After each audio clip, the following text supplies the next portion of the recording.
morning and hello.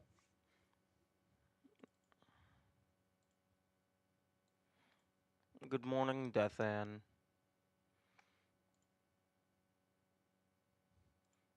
That's a nice emote. Is that supposed to be like a frog or a cat frog? Whatever it is, it's very excited.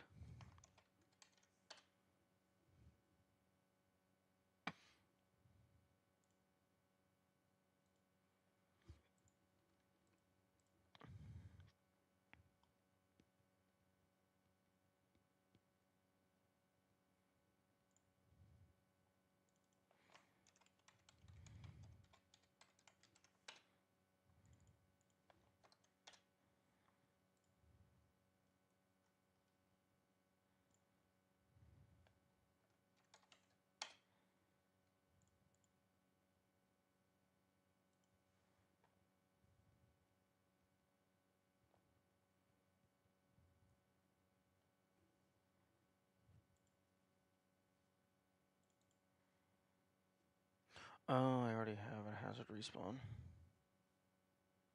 Hmm. In that case... Okay, get rid of that.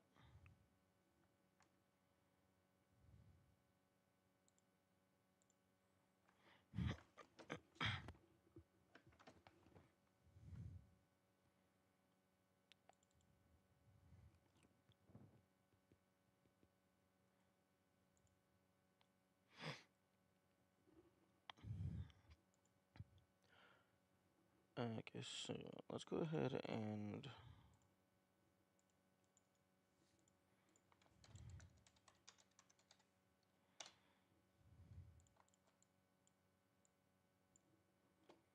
Okay, so collectibles...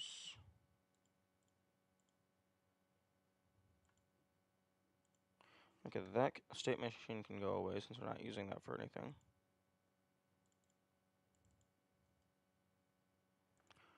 I guess maybe this can be map triggers, maybe?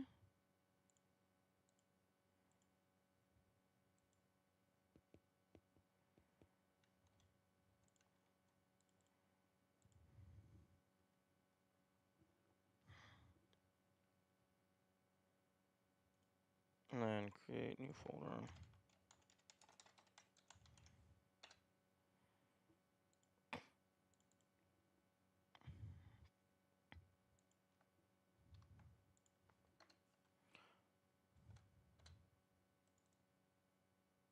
Okay, so hazard respawn.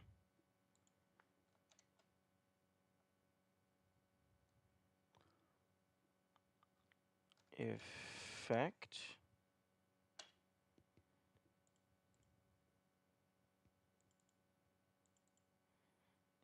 And then that can just get added onto anything.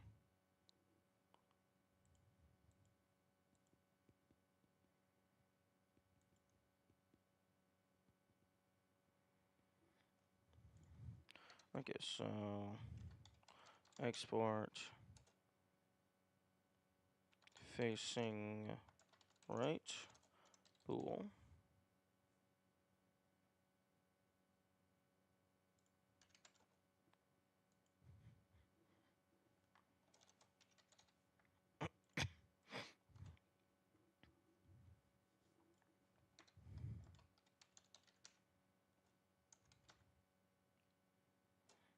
Export var respawn position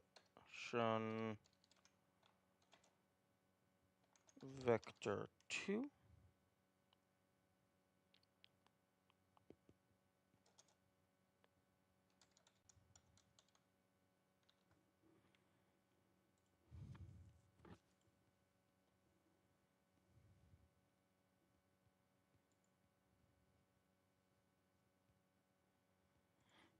Okay.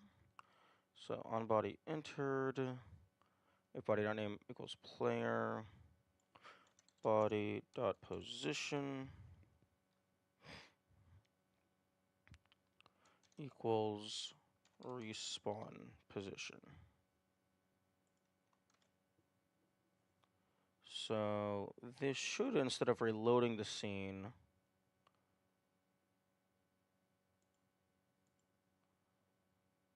should cause the player to respawn.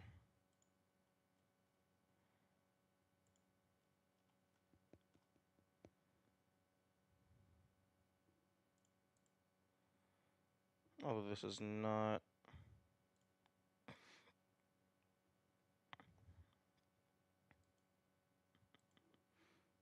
Huh.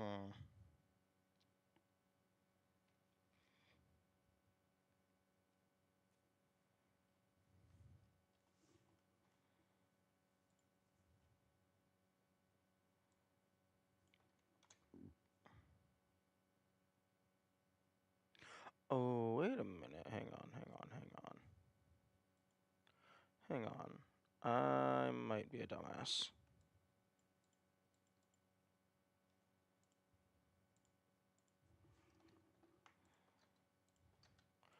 Can I just bring in the spike PNG? So this is just exclusively a texture that does absolutely nothing. I bring in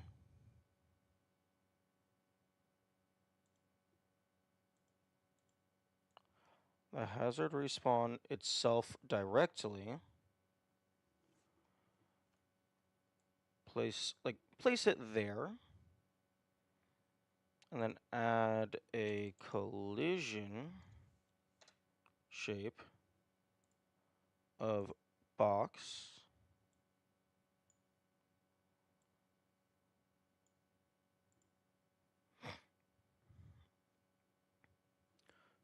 So, in theory, fuck. Oh, right. Emit particles. You can just go away for now. So in theory, when I fall down in here,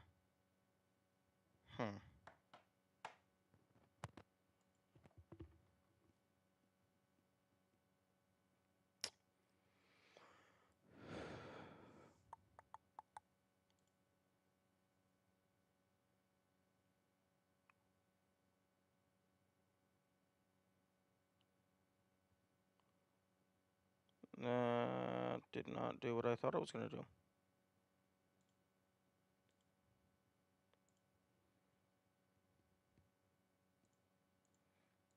Oh.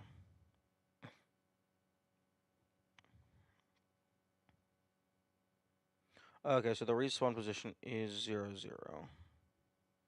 That's what it defaults to. Which is not what I want.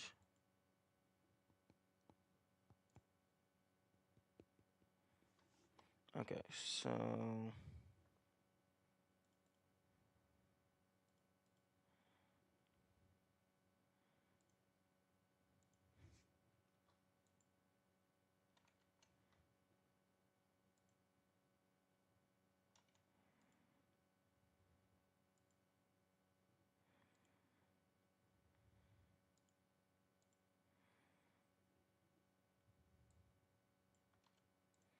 Okay, so if I take this, put that there.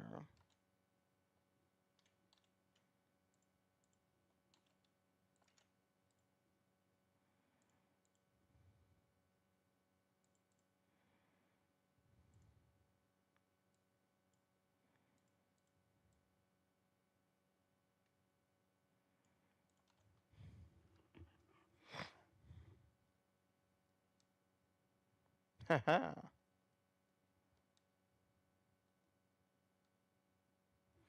Okay.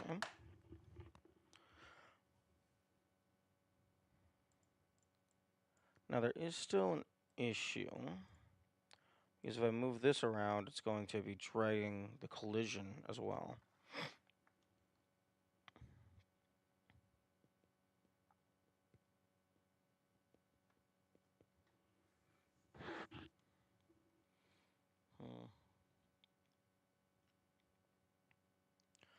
Because what I would like to do, just for quality of life, is basically what's happening is whenever I hit the spikes, it causes me to respawn at a specific location. I would like to be able to just set the location just by dragging this around, rather than manually inputting the data over here.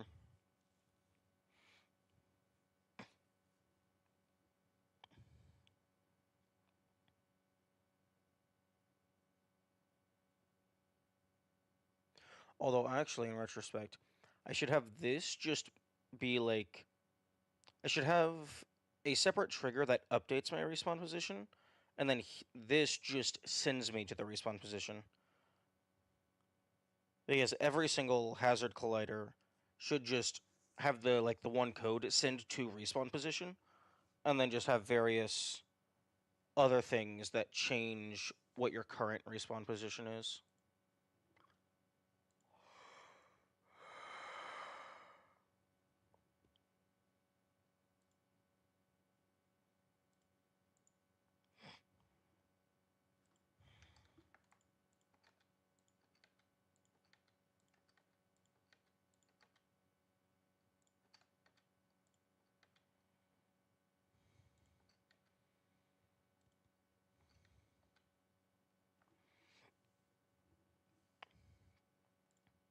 Okay, let's go ahead and...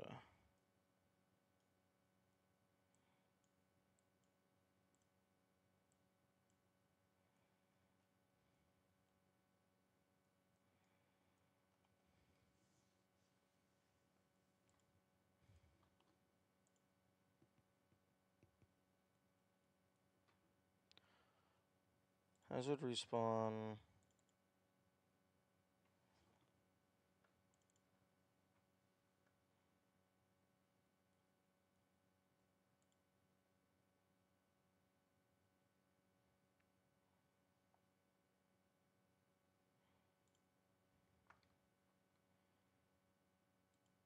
hazard respawn trigger?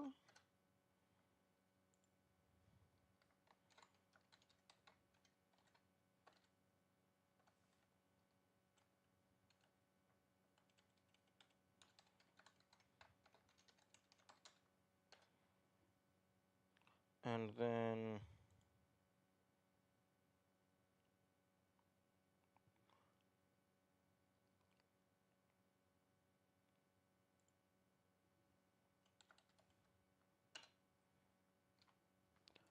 hazard respawn update.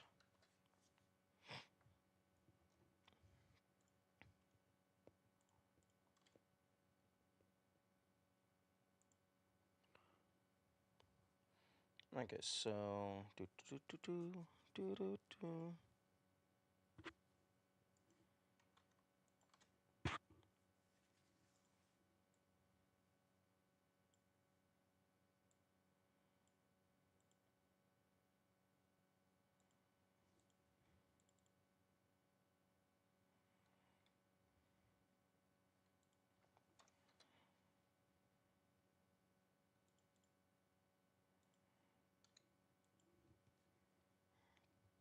Okay, so hazard respawn update.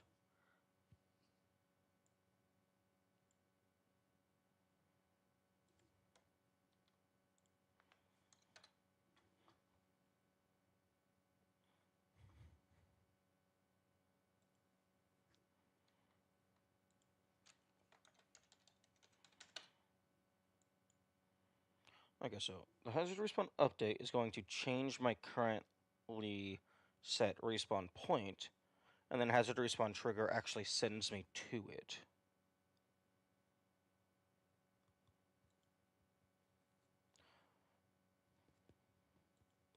So then I won't actually have individual kill plane or spike. I'll just throw down like spike images just to be part of the train, and then just put a single large respawn collider over all of them.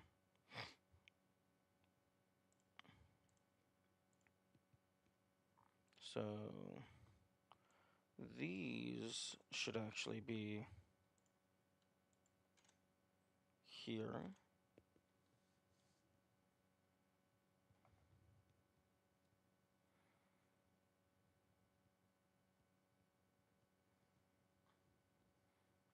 Export var respawn position equals self dot position. Can I actually just do position? Because self dot position is implicit. Maybe.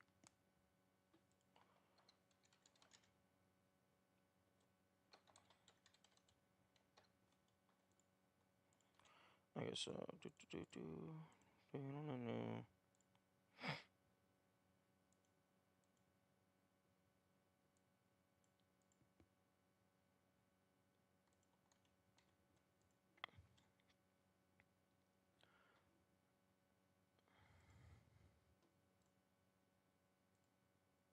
okay, so body entered.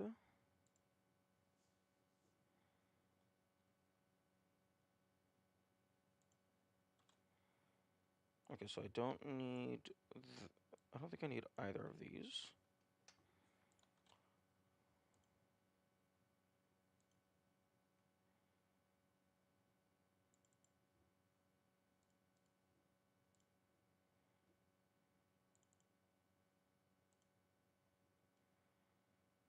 Okay, so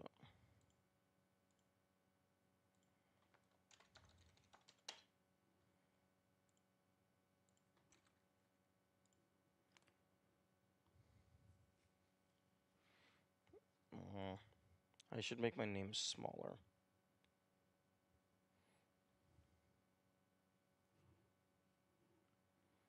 Hmm.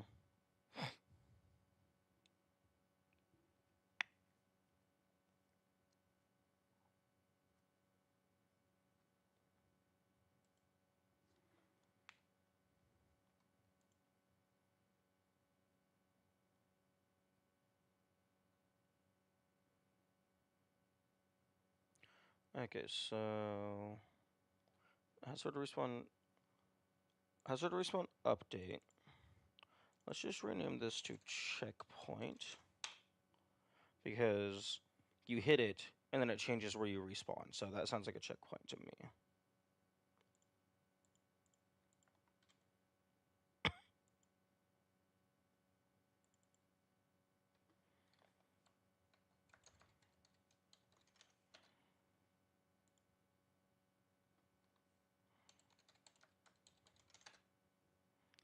And then for this,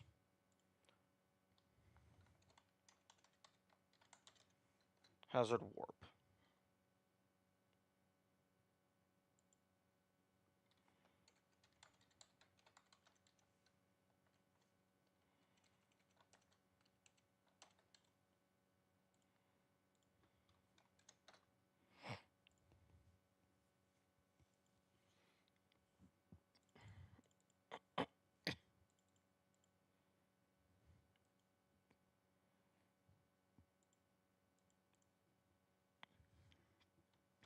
Okay, so on body entered.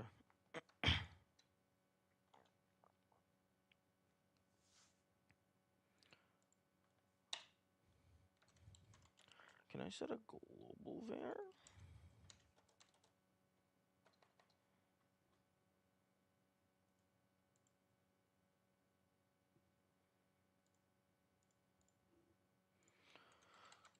Go dot how to set a global var.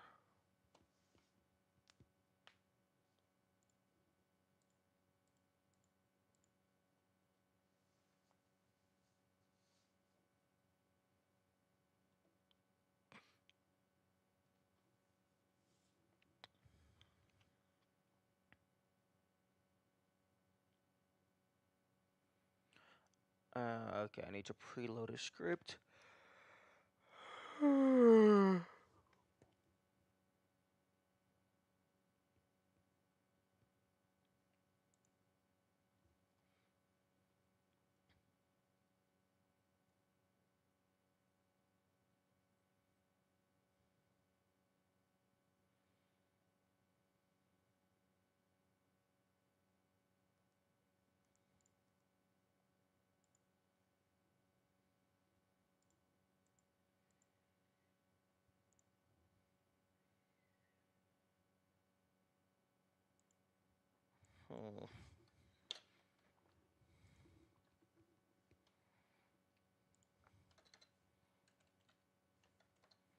I guess so.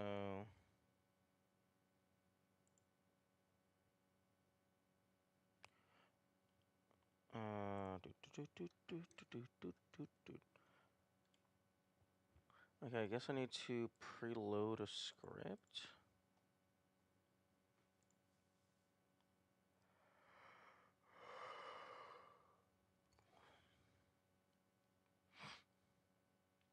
Create a singleton script. Okay, let's go ahead and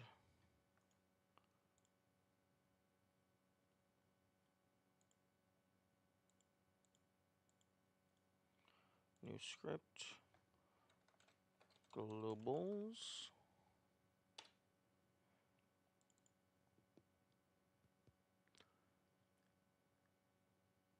Project settings, auto load. Add this script. Okay, project settings, auto load. Oh, auto load tab.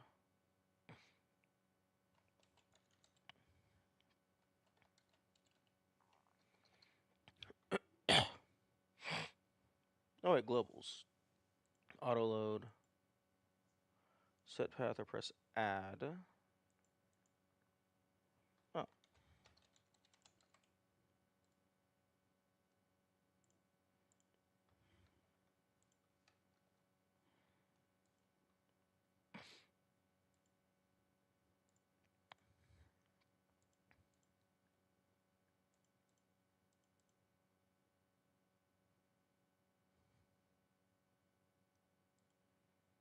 Actually, no, you don't need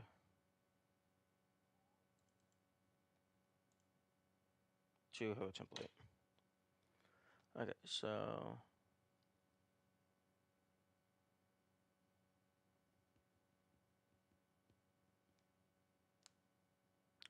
so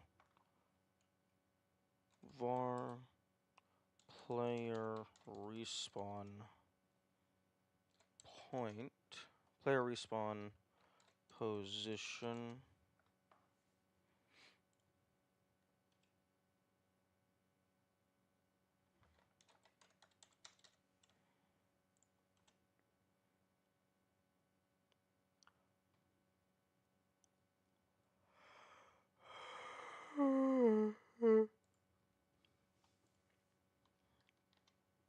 Okay, so globals dot player.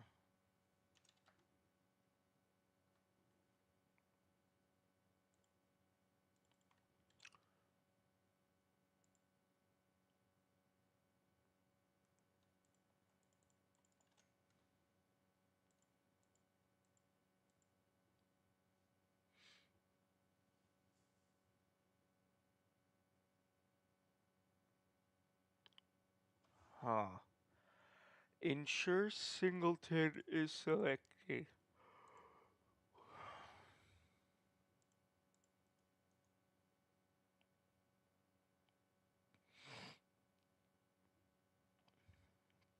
Well, singleton does not look like it's an option.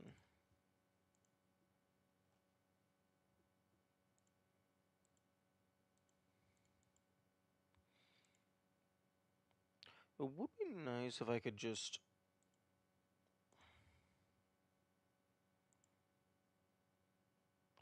Wait, shader globals?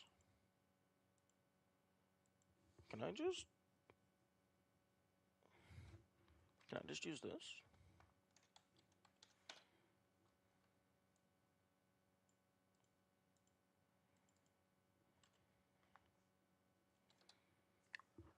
Do, do, do, do, do.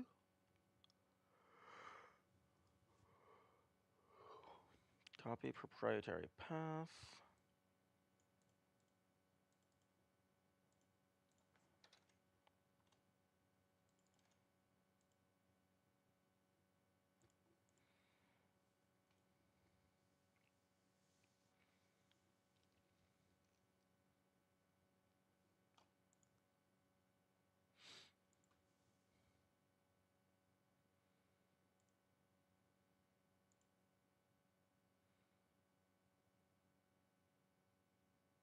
Hmm.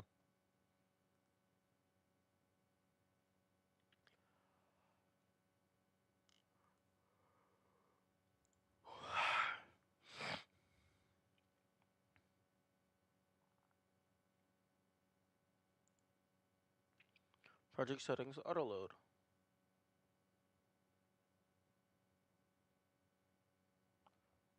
This. Why the fuck are you not working?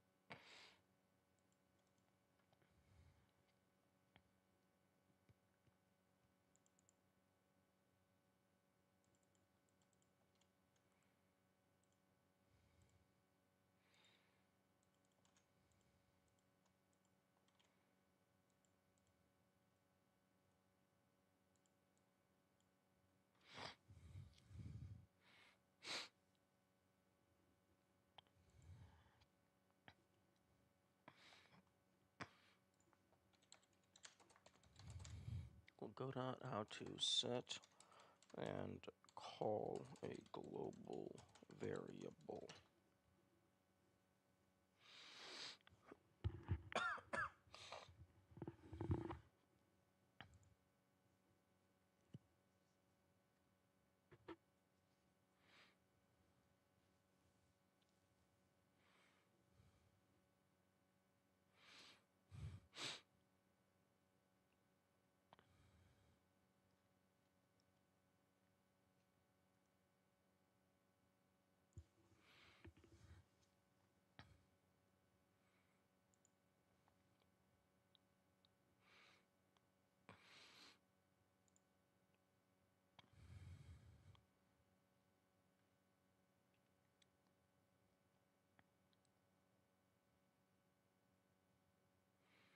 Okay, globals autoload.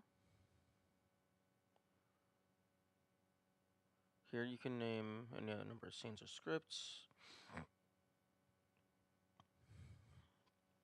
Okay.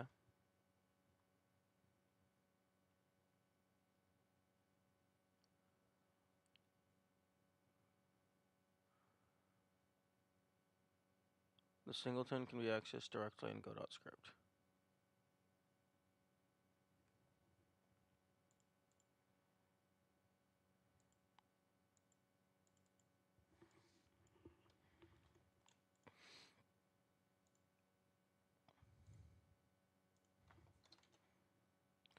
What the fuck? Godot, why are you so fucking stupid? Don't default to capitalizing. Fuck.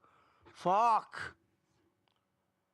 Make the default name the exact name of the file. What the fuck is wrong with you?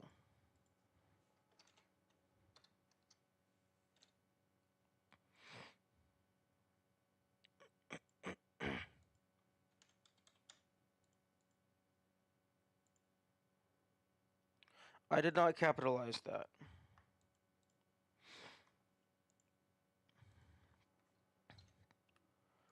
Okay. So variable respawn position equals globals dot player respawn position. Or rather, other way around.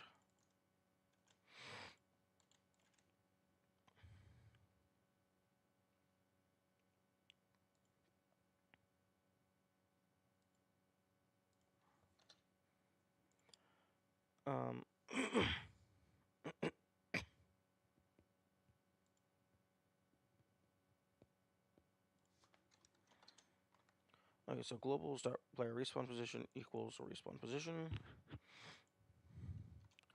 And then on hazard warp, body dot position equals global dot player respawn position. So I go back to test level.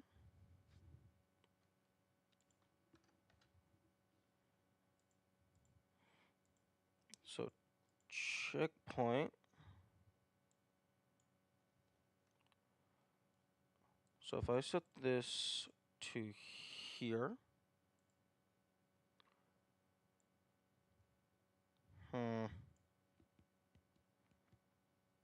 I think checkpoint.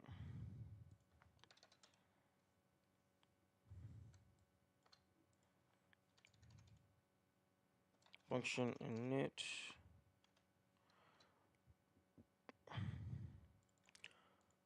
Respawn position equals self dot position. Print.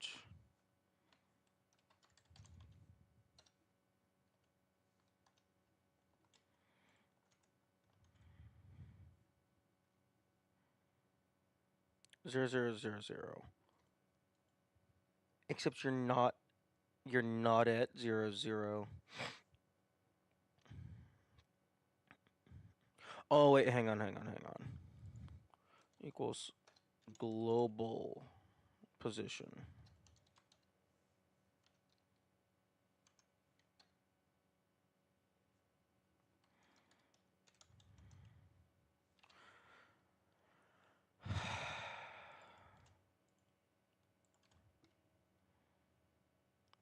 What?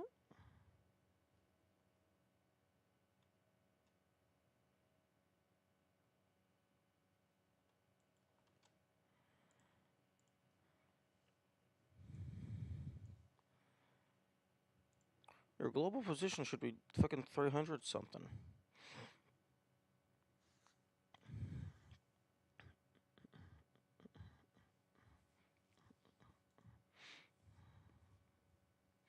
Okay, so where respawn position. Maybe I need to do this on already. Okay, there we go.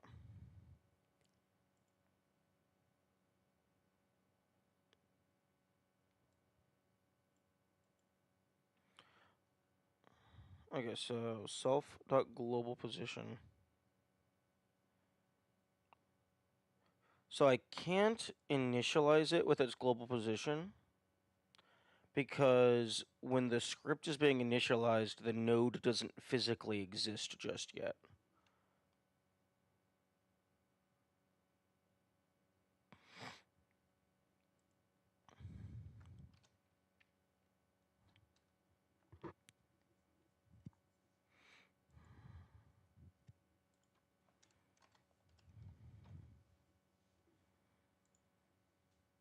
Okay, so So if I do that, okay, so when the node exists, update the respawn position to be self.position.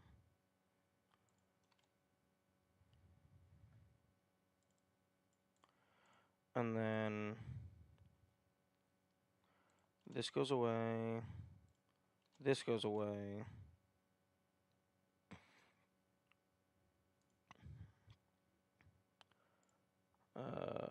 Globals var player respawn direction.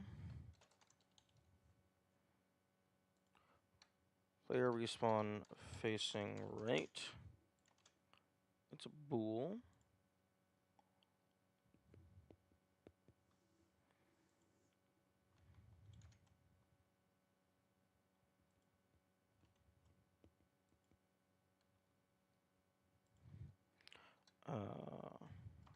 Export var respawn direction bool.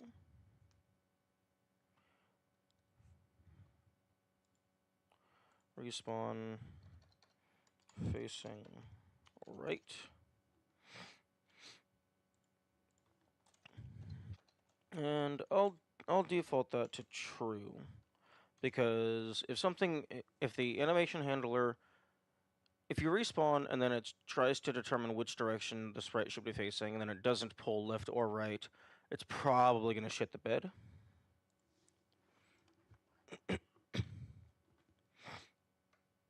So then...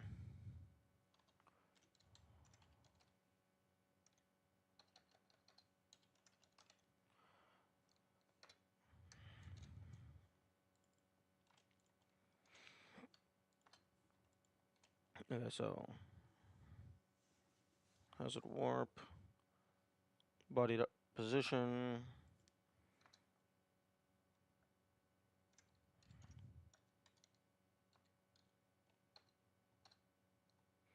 Body... okay. I don't know how I'm going to...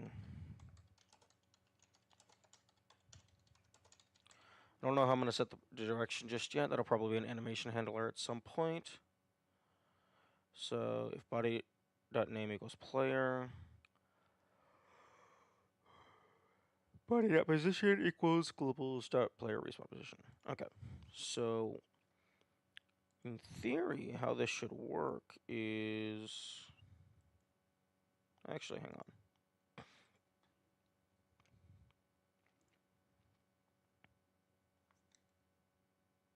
Actually, I don't even need to export this one.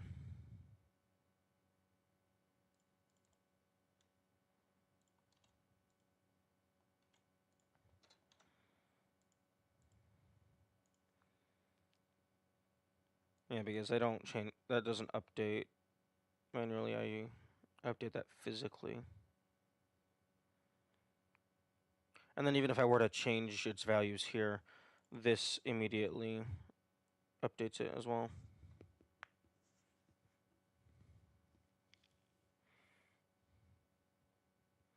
Okay, so if I add a collision shape 2D, let's just make that a box. Make it 2 tiles wide. Make it decently tall. Script. Print. Player respawn point updated to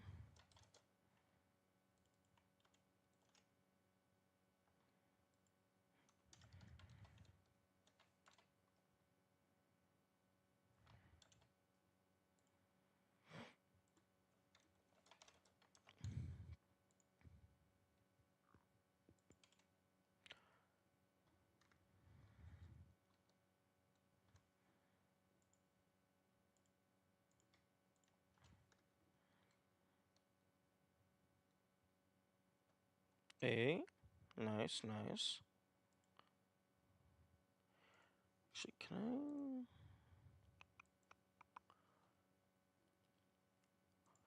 go dot move parent in editor without moving children.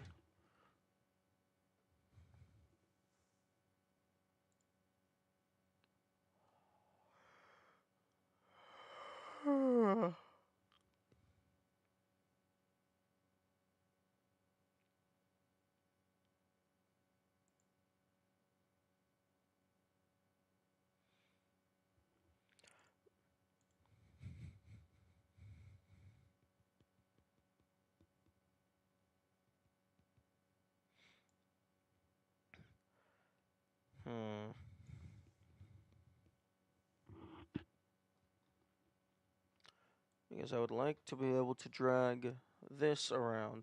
I mean, I guess...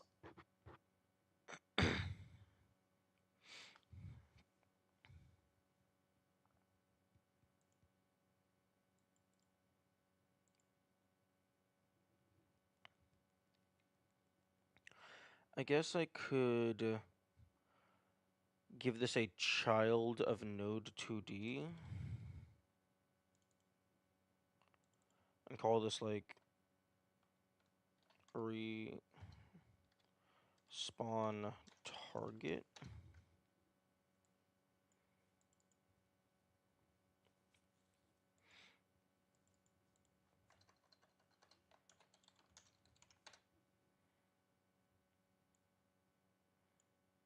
So then, like, maybe like this just fucking stays at 0, 0. This goes where the fuck ever. And then this also goes where the fuck ever.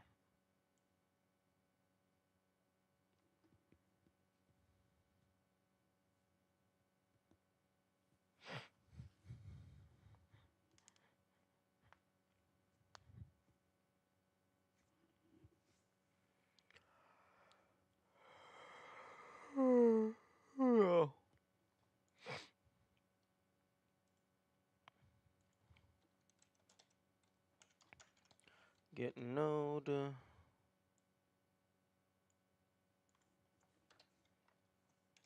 Respawn location.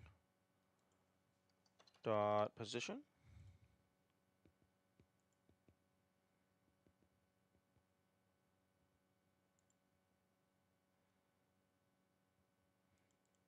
Okay, so the collision shape doesn't need a name.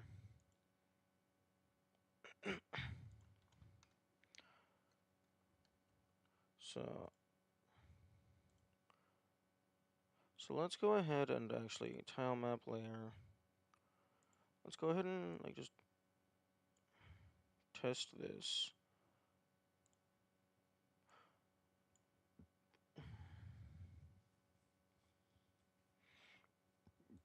Okay, hazard warp. Hazard warp should just work.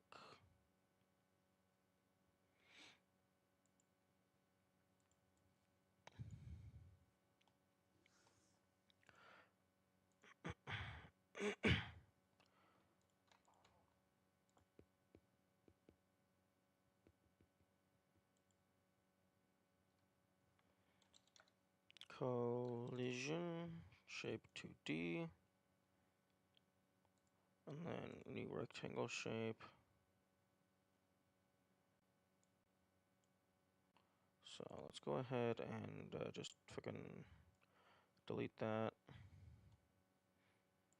And then add in the spike image. Just fucking make it super fat. Drag this down.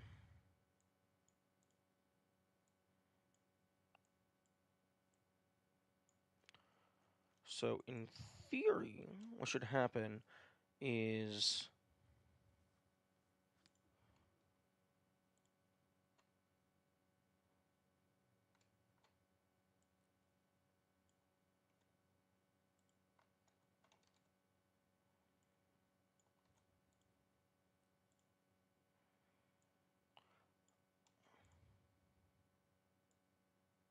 oh my goodness, fuck off with the spike texture.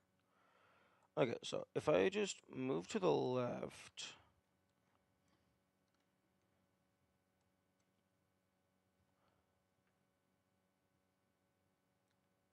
that should not be happening.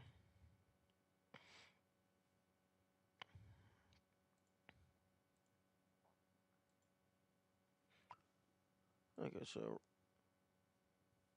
function ready, respawn position equals get node. Okay, on body entered. Oh, right. If body name equals player.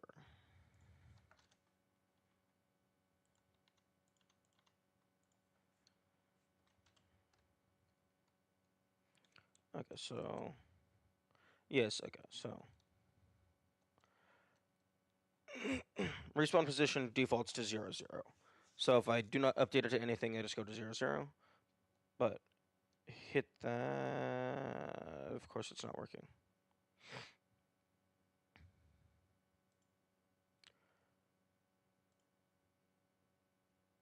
On body entered.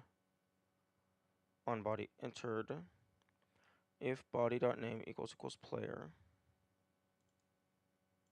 Body node to devoid. Body node to devoid.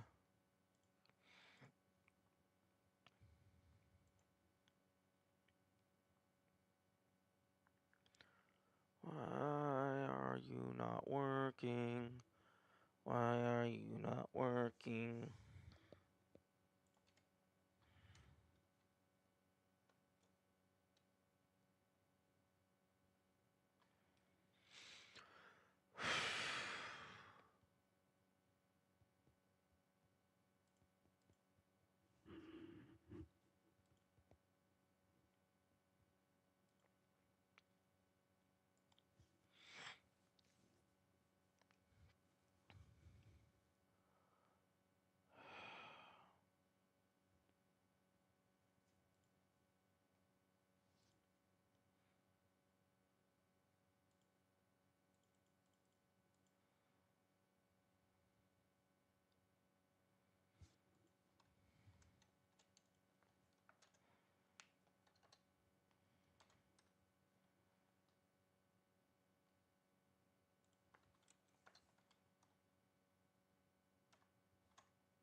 On body injured.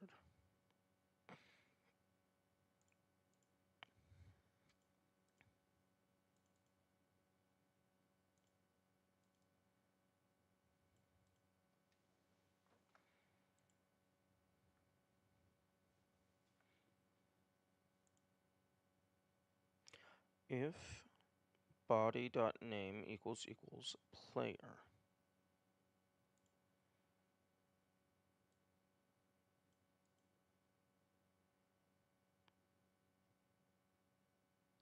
It's the exact same shit.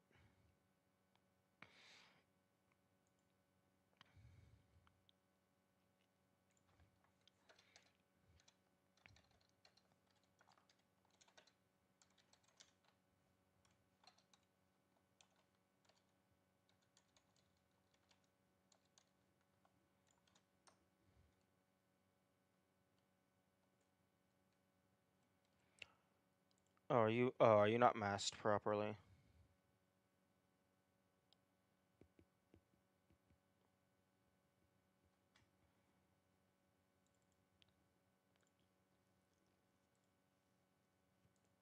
Yep, there it is.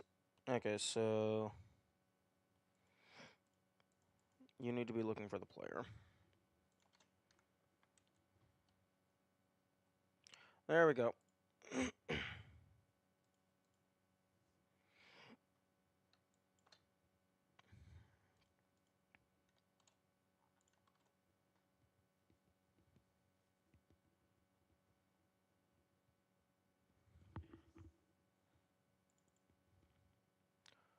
Okay, so hazard player.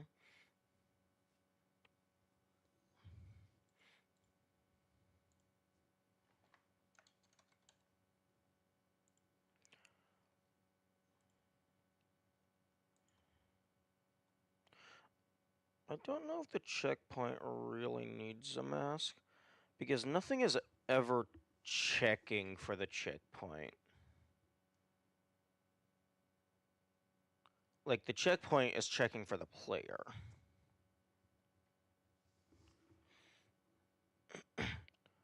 Like, the player doesn't need to care about where the checkpoints are, because the checkpoints are looking for the player. The player walks past, and then the checkpoint makes a note of the stuff it needs to fuck with. So yeah, I think that's fine. Okay, so respawn position, respawn facing right, function ready, respawn position. Okay, so function ready, respawn position equals get node, respawn location dot position.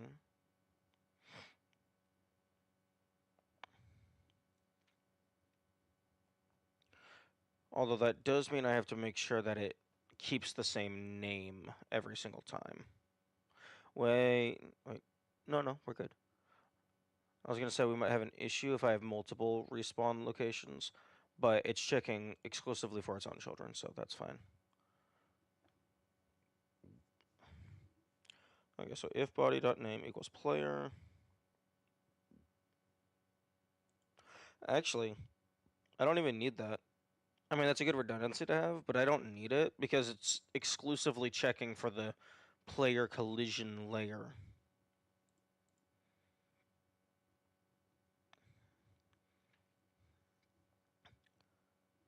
And the player's the only thing that's ever going to be on that.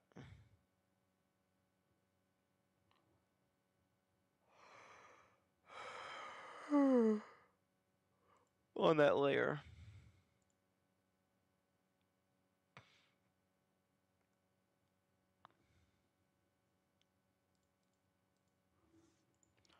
So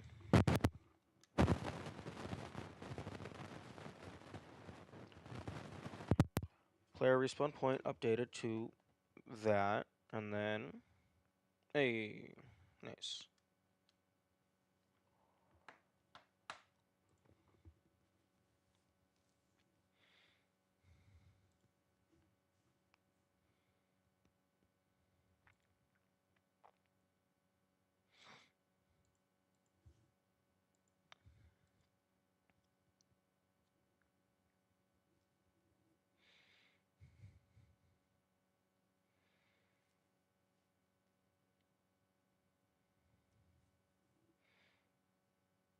Actually, can...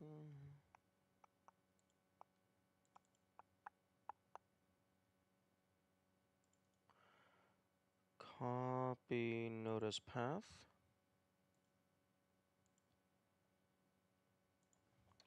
Get node.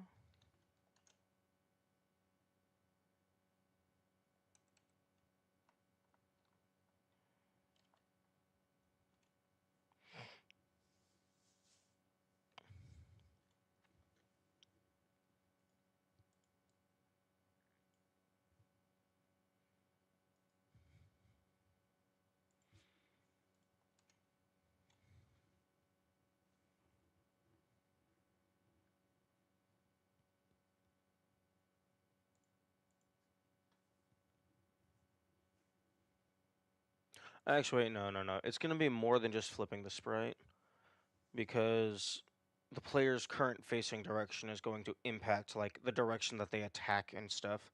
So it's going to be more than just visual.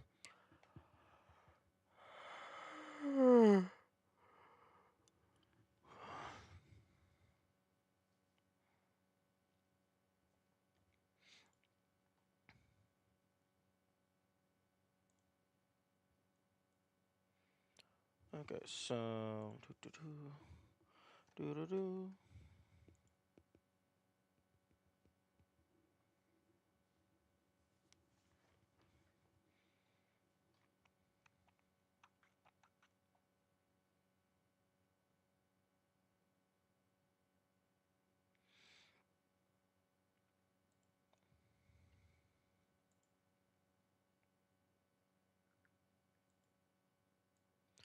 Kind of wish I put like a slight outline around the entire parental hierarchy so I can see every single object that's associated with this parent.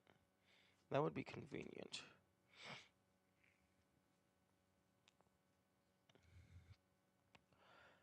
Another thing that would be convenient is if I could have like differently colored hitboxes. Oh wait, yo. I absolutely can.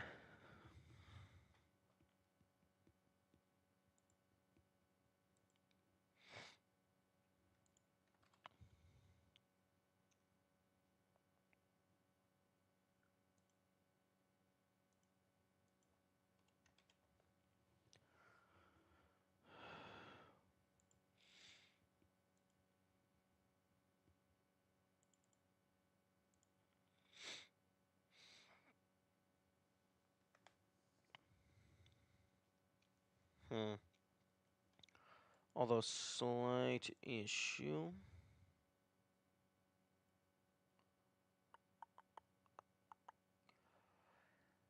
I would have to change the debug color.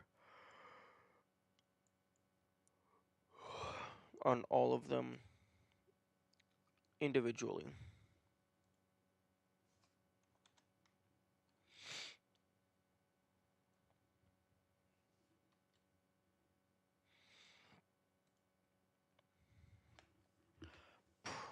Might just be better to... Actually, I don't know. I was gonna say...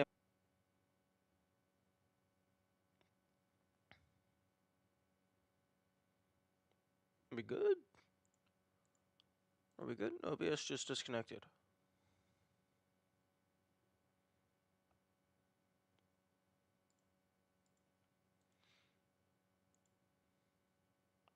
It looks like we're good. It reconnected basically instantly, but that was a little spooky.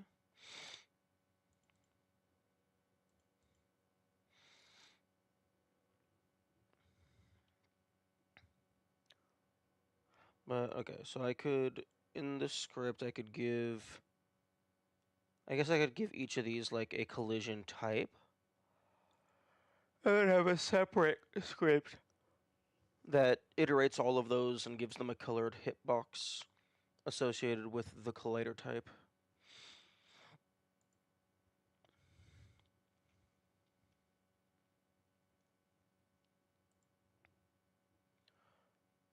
But I don't really need to do that right now. That would just be a nice quality of life debug tool to have later. Especially because these visuals, I don't think you can toggle them via script. So if I do want a way to have hitboxes toggleable in-game, I need to implement my own thing.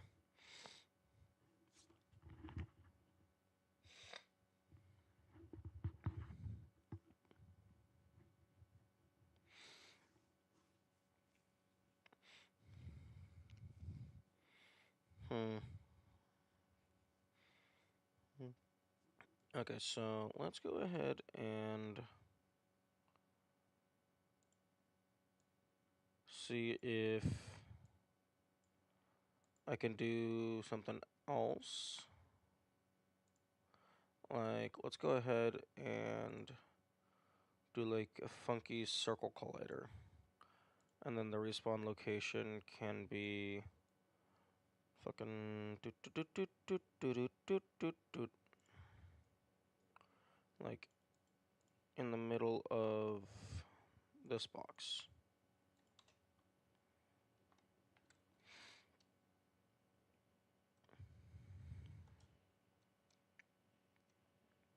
Hey. Okay. So that just works.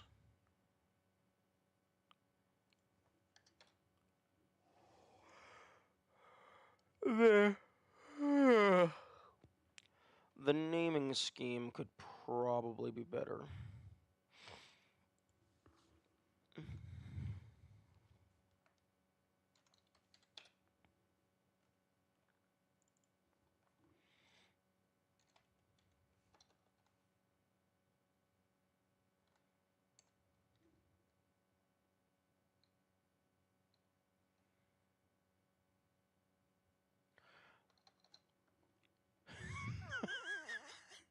I just realized Hazard Respawn Trigger has the acronym HRT. It's very funny.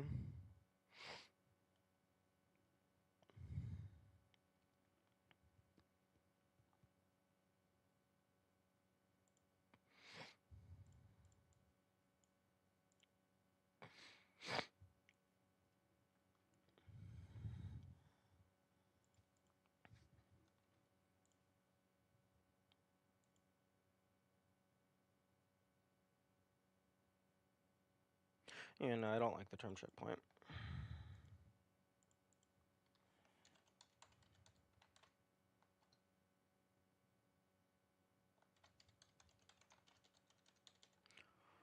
Fuck, I never know what case to use for everything.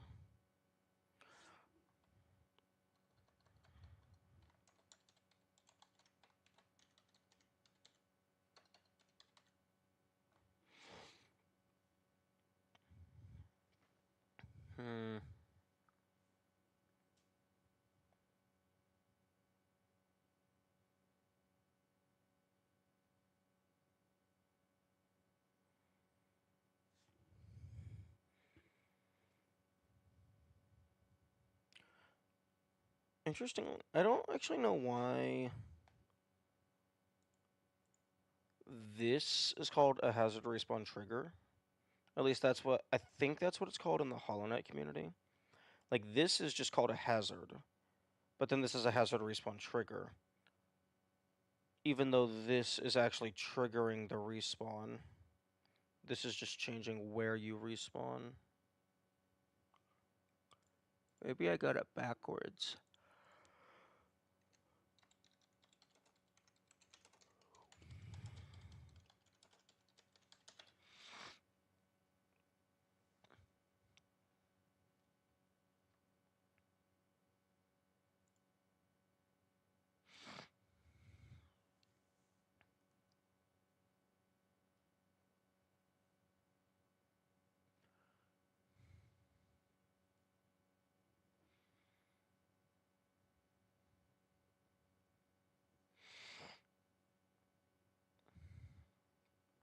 Hmm.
Hmm.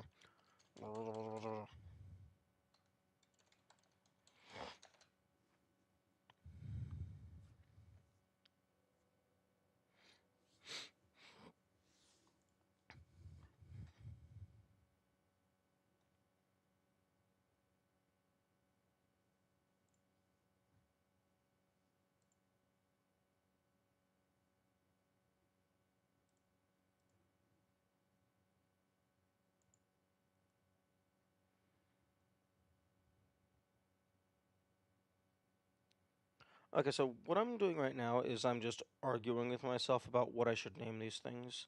Because I would like a good naming scheme, just right from the get-go. But Hazard Respawn Trigger is a good name. It's also a long as fuck name. But I also want readability. So I would want a name that, like, accurately describes what the thing does. So, like...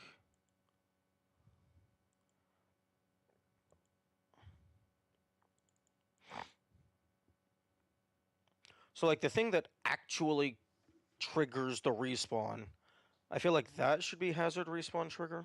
Because that's going to be on, like, spikes, thorns, acid, all that jazz.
I guess I can make that a little bit wider.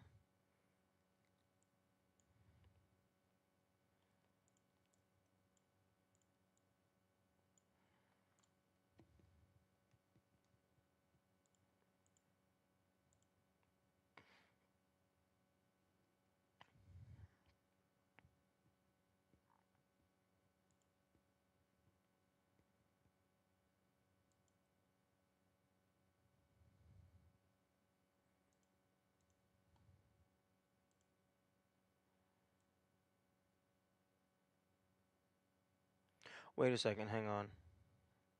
Okay, wait, no. I was going to say, I had a thought that the hazard respawn trigger could just exclusively be the collision shape, but the collision shape does not have body entered. Like, you have to have the area. But one thing I can do is this doesn't have to be at 0, 0. So these two can share position. The reason this has to be... I mean, this doesn't technically have to be at 0, 0. It's just... It makes more sense to leave it at 0, 0. It's just these need to be able to be moved independently of each other for convenience sake.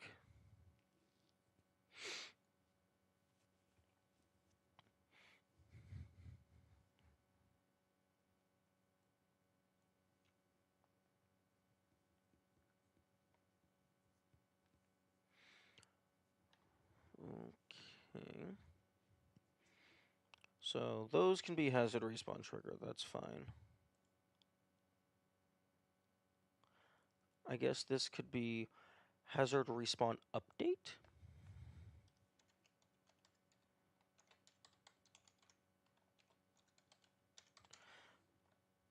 Hazard respawn updater?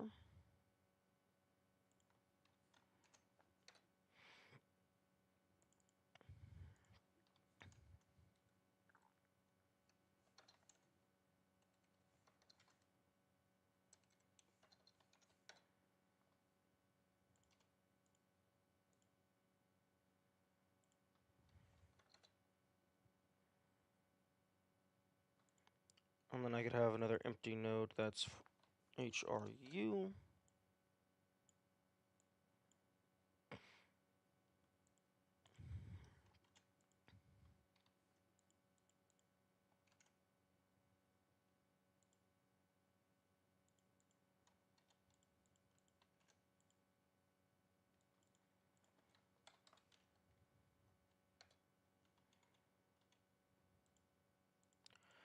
And you know what?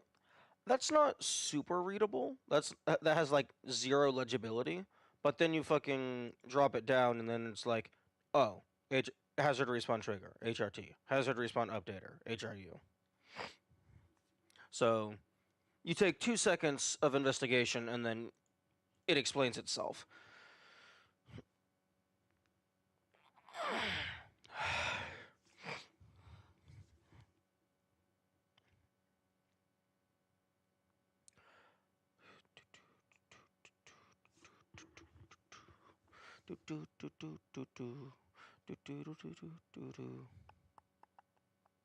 Although having this collision be independently from the spike, independent of the spike object,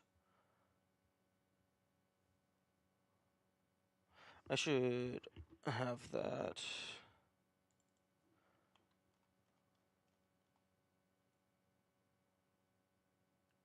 Oh, well, I mean, I already have that. Oh, okay, so...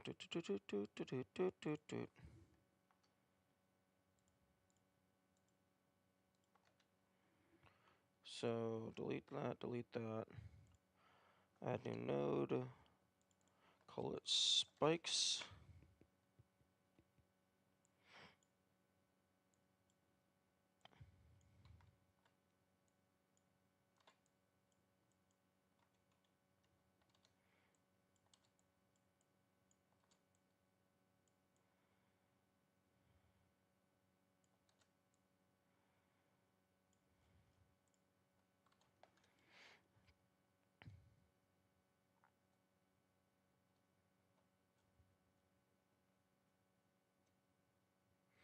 Nice.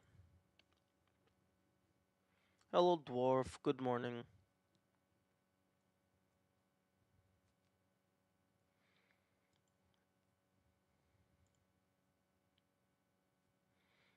Hmm.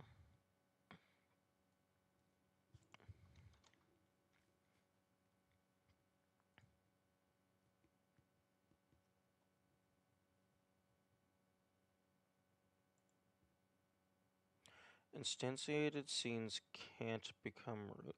You know what? Fair enough.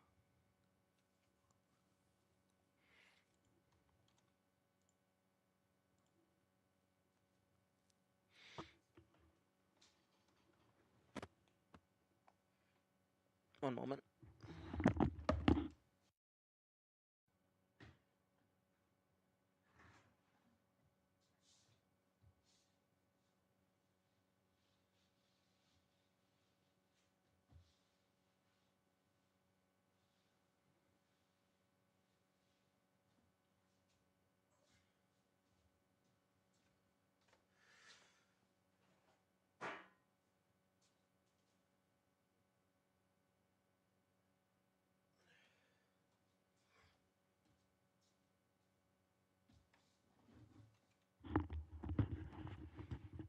Okay.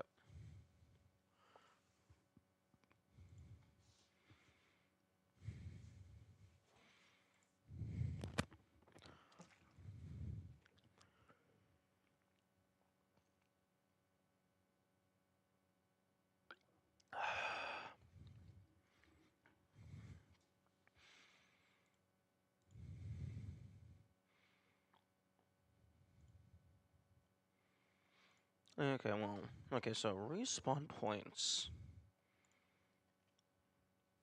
exist.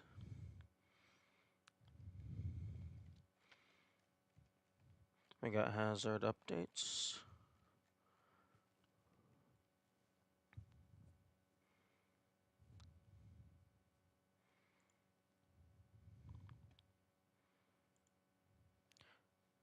So then I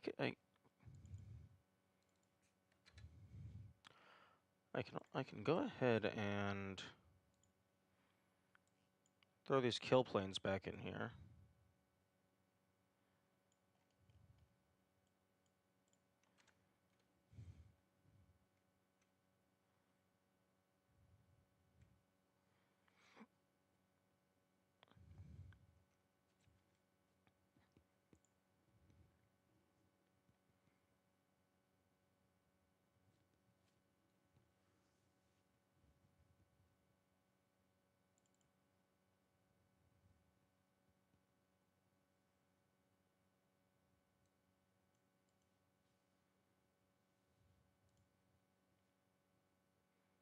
Wait, no, don't put the kill plane on the spikes. Actually, hang on. New node. Hazard respawn triggers. Kill plane spikes. There we go. All nice and ordered. No spaghetti in sight.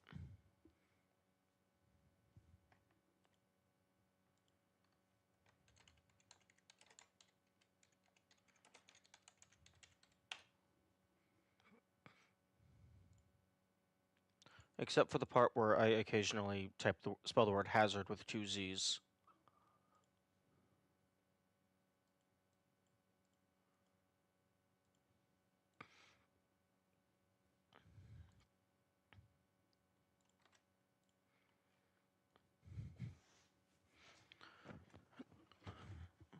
Boop.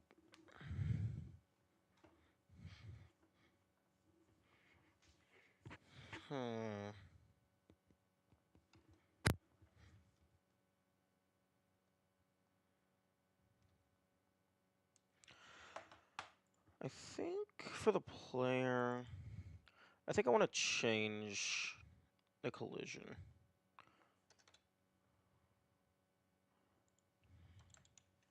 Wait, no, I'm a fucking dumbass. Just go over here. Wait, no, collision polygon 2D. I need to change that to... I think I do want to just do a basic shape.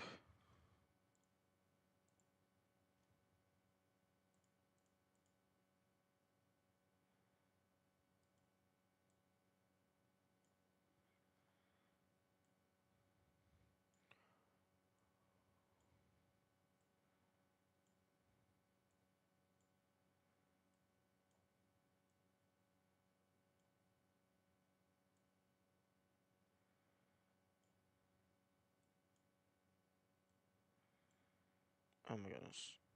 Stop it. Okay, yeah, I think that's better.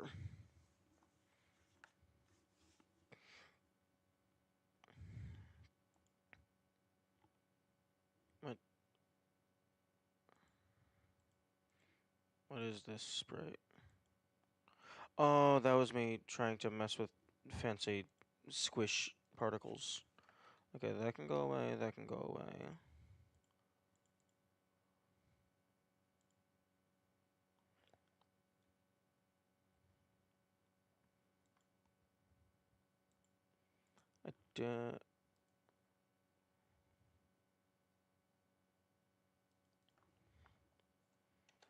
Sprite pivot point.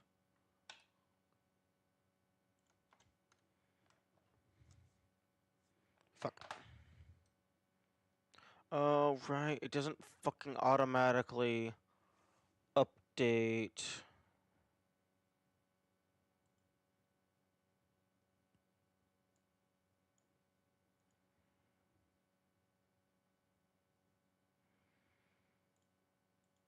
If I change the name of a node, it does not automatically update all instances in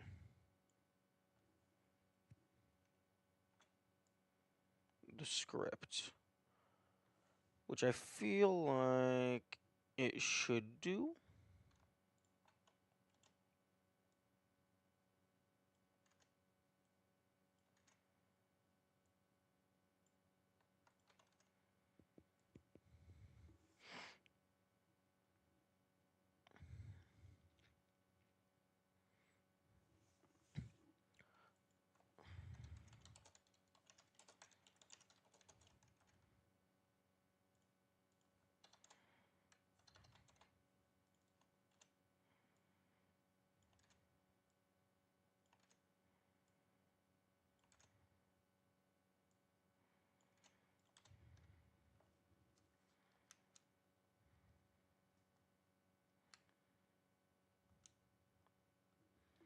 Okay.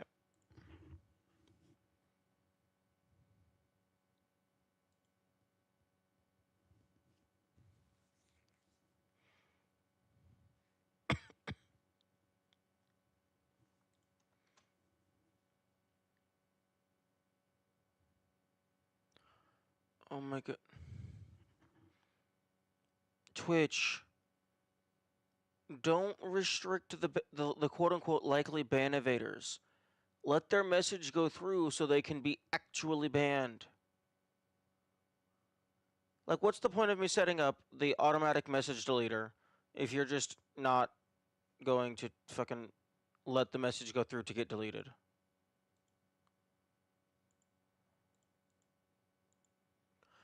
Can I fucking make it so that that just doesn't appear?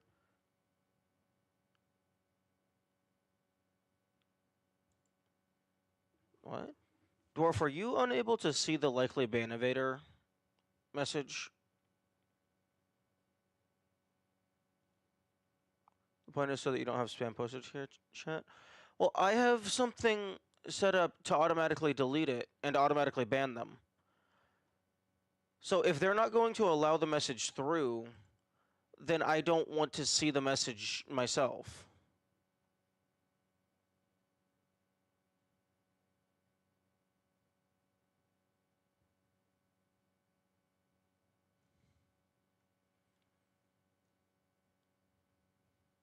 Like, if someone posts spam in my chat, I'll just add that to the list of banned terms, and then it'll automatically delete that shit.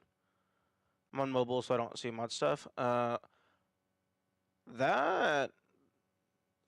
seems like a big issue on Twitch's part.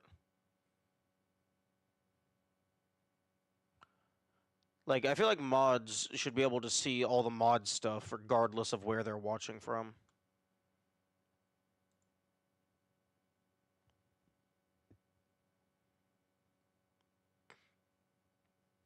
I'm looking through the moderation settings. I'm trying to see if I can make it so that ban evaders just don't appear in my chat log, because I kind of don't care.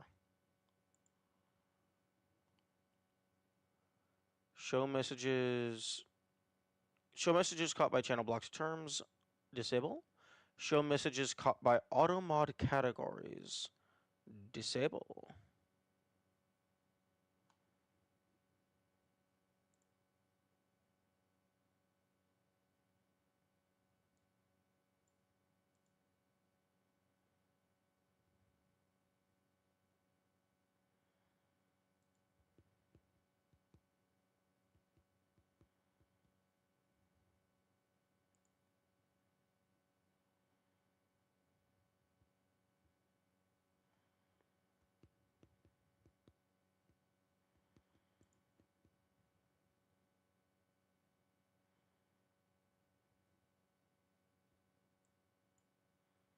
Oh, great.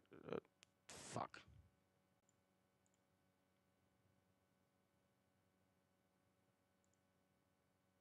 Oh no. Do do do do do do do.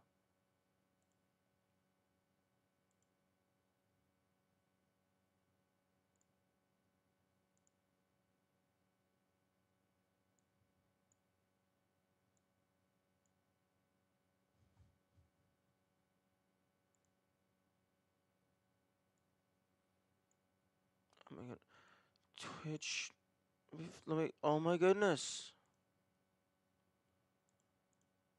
Sorry, I'm messing with the fucking stream manager.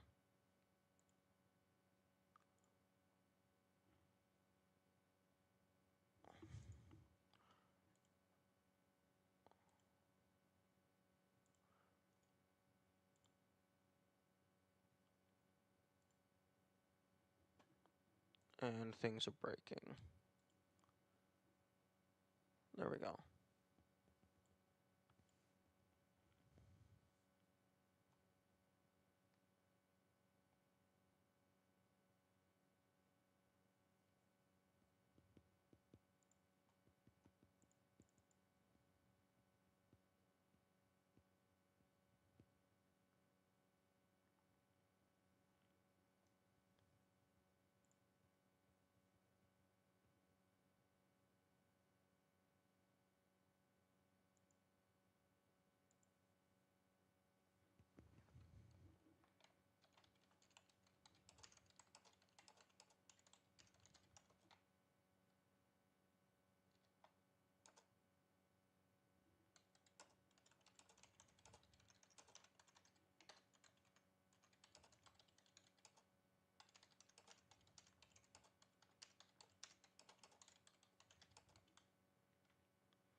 Hmm.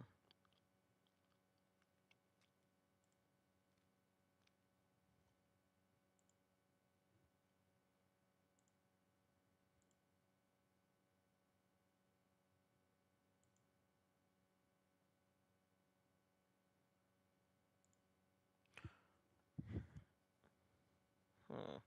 Interesting.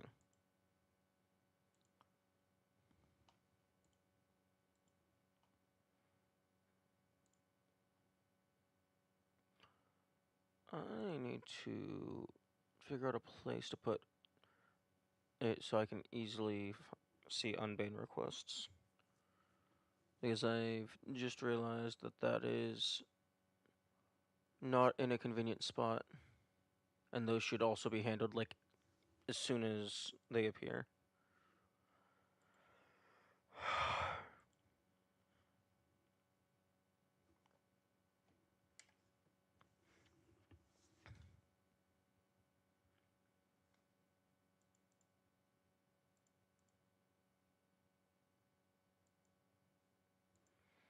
Okay.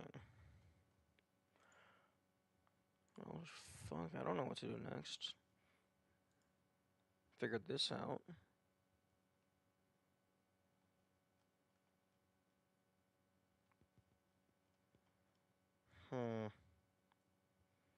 I do not know how to game dev. I'm also tired. Brain, please work.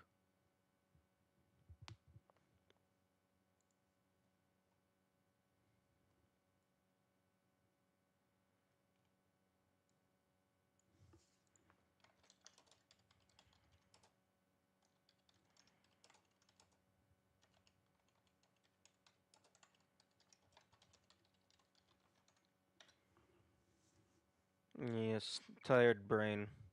Tired brain is the worst.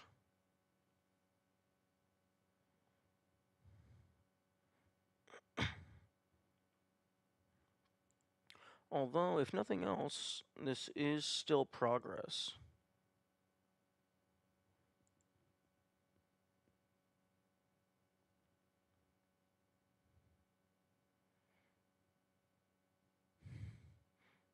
Because these are dynamic.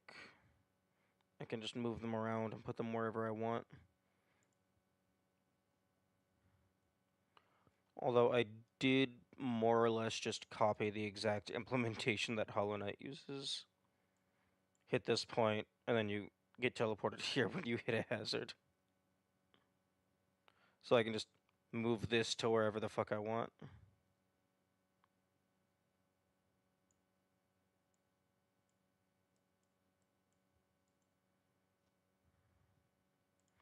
And then just, I can make the size whatever I want, the shape.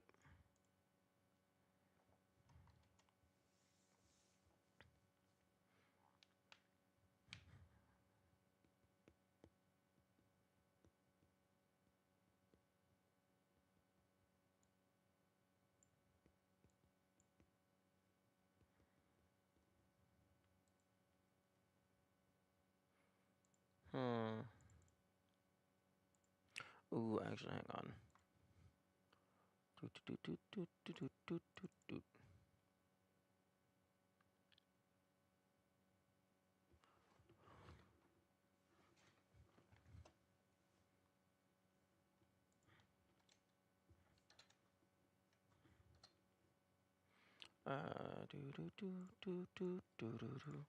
Streamer bot command raw input.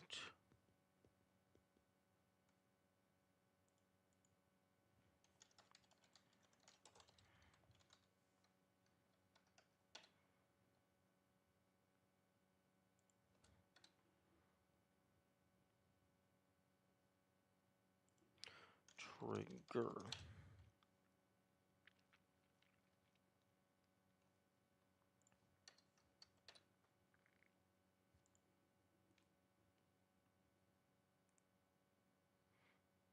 Command triggered.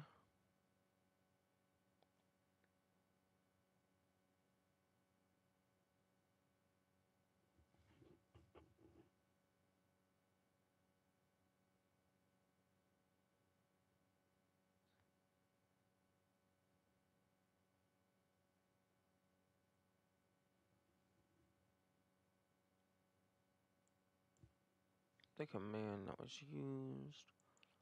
I realized that my auto message deleter tool, the listed like reason for banning just says just says you were banned for saying a banned term or phrase. It doesn't actually specify which one.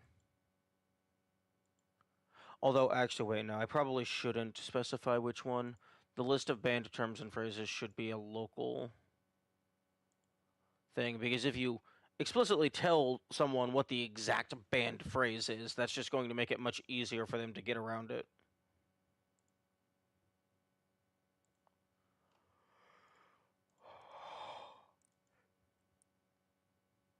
It's like, oh, you're checking for this string? Fuck you, I'll use a different string.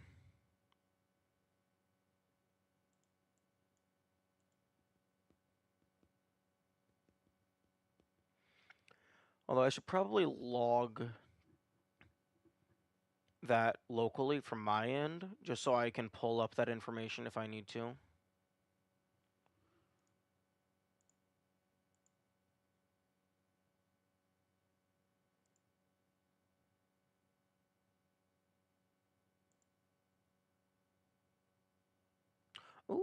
hang on. User banned is a StreamerBot trigger?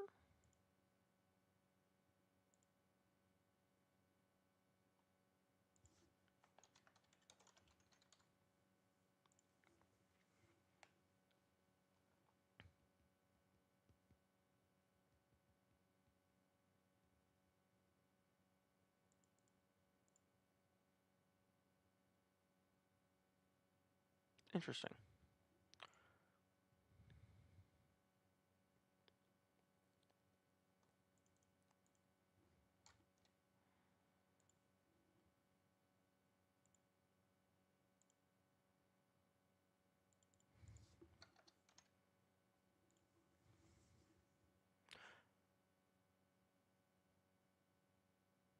Yeah, yeah, this would technically still count as a kill plane because it extends left, right, and down indefinitely. So yeah, that's a plane. So it's not. It wouldn't be a kill line.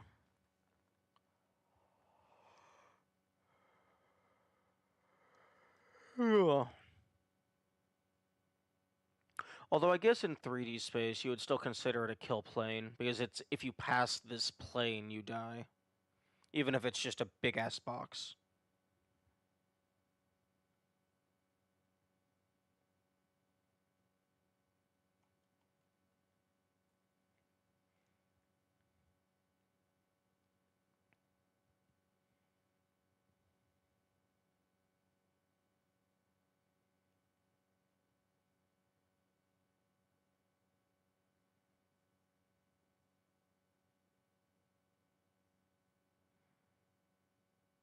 Hmm.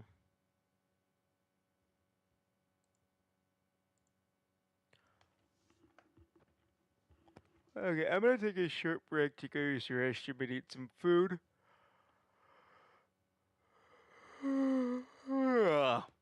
Okay. After I eat food, I will be back.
Okay.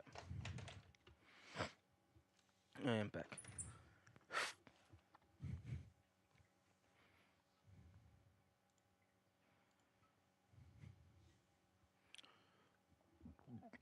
Pardon me.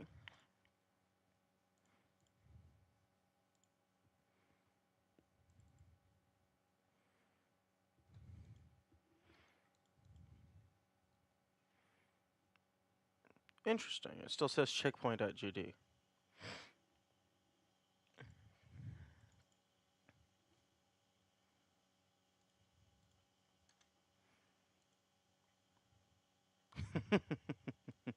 You're not checkpoint.gd anymore.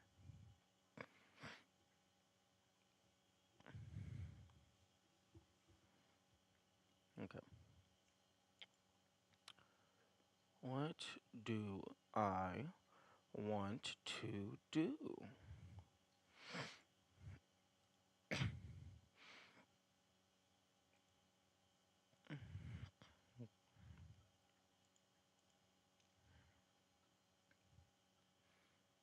Hmm. I guess I can do bouncy stick.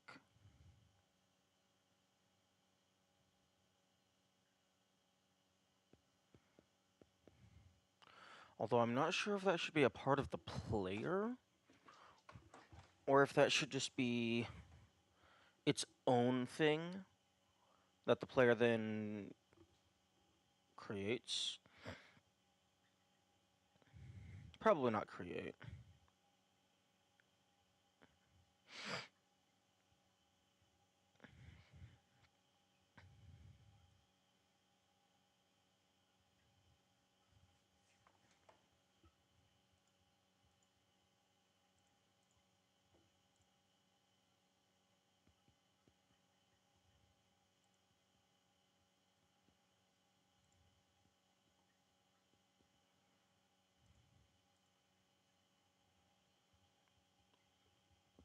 So it would...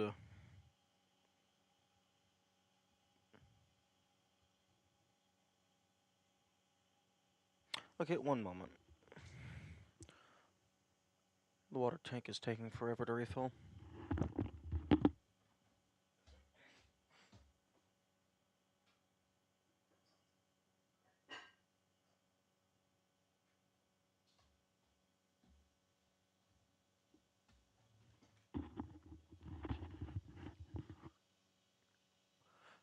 Okay, so probably when the player presses the attack button, one, you would have to check which buttons the player is holding to see if you should be swinging up or down.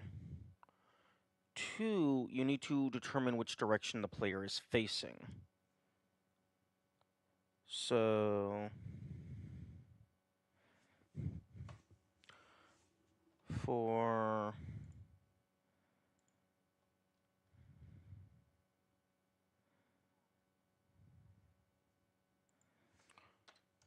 they're facing right.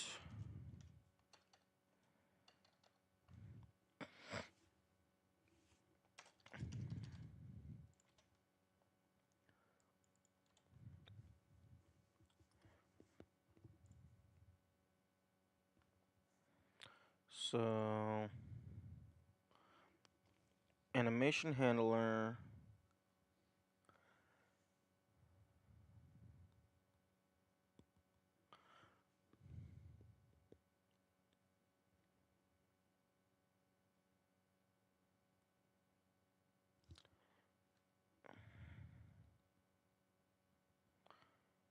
if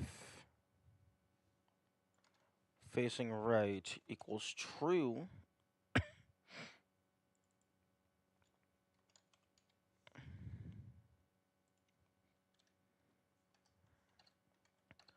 if facing right, player sprite dot flip equals false,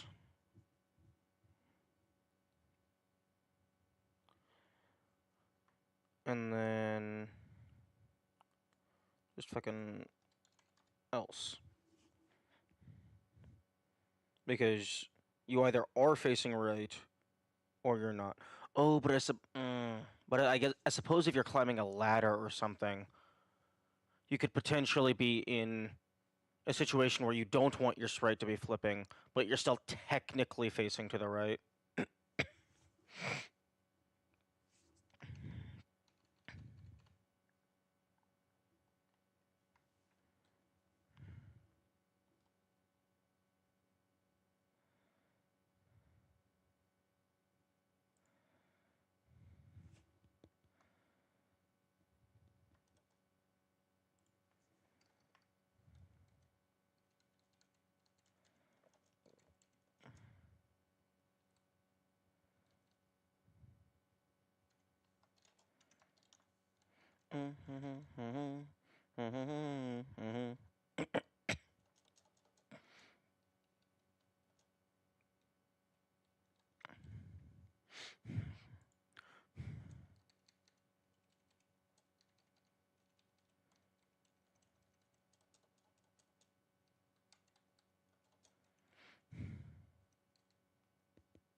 Hmm.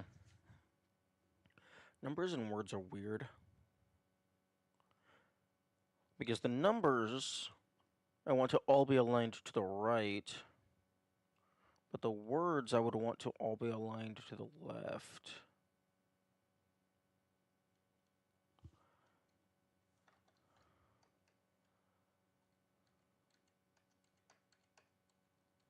I mean, I guess I can make everything aligned to the left.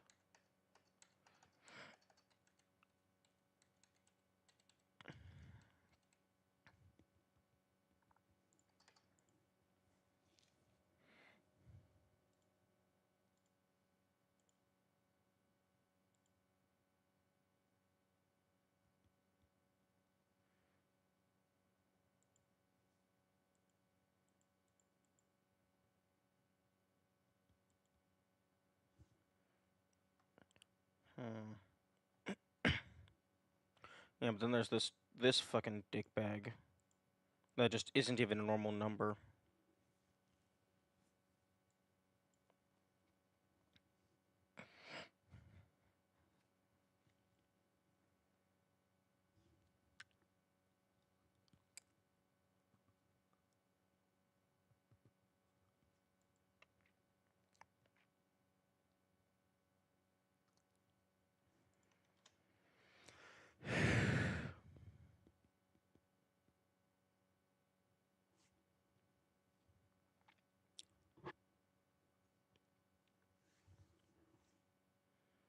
I actually, I should not be formatting it this way.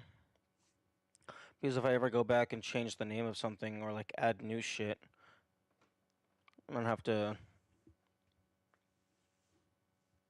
Actually, I guess I wouldn't have to change a lot. I wouldn't have to change everything. The only way I would have to change everything is if I add a new variable that ends up with a line that is just longer than the longest line, which I think would be like this acceleration or deceleration ground.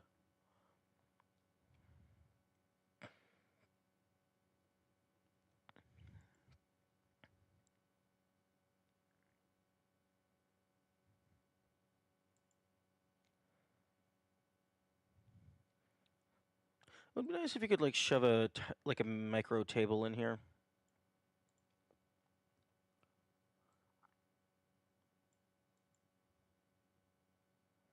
Because this is effectively what this is. You have the variable type, you have the variable name, you have the, or I guess, constant or normal variable. Because this is the variable type.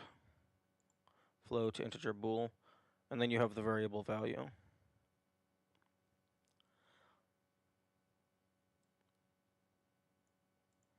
Although I guess you couldn't. I guess doing a table might mess up because like the code runs in line sequence.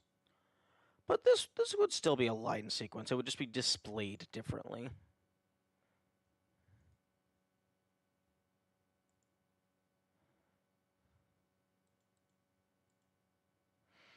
Hmm.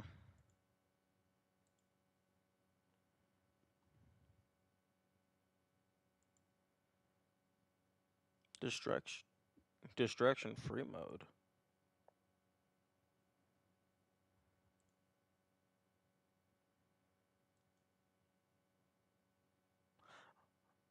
Okay. Okay, I guess it gets rid of the side panels. But I mean, I guess I can see scenarios where that could be useful.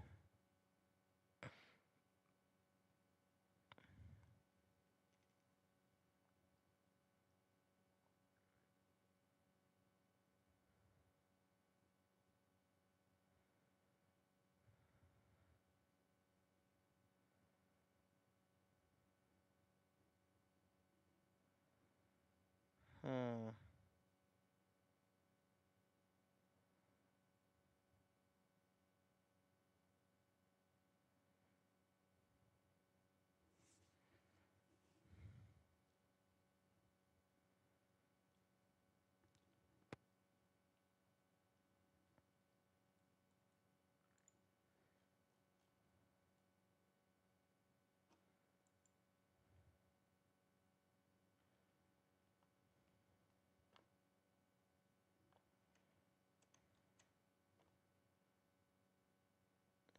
Fuck, I'm not fucking.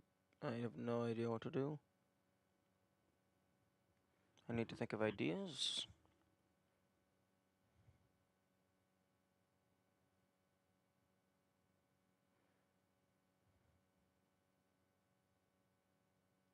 I could do a weapon.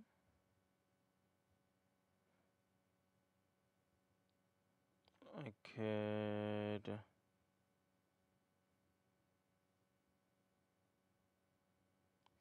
I could do a scene transition, but a scene transition is just gonna fucking lead into new like rooms and stuff.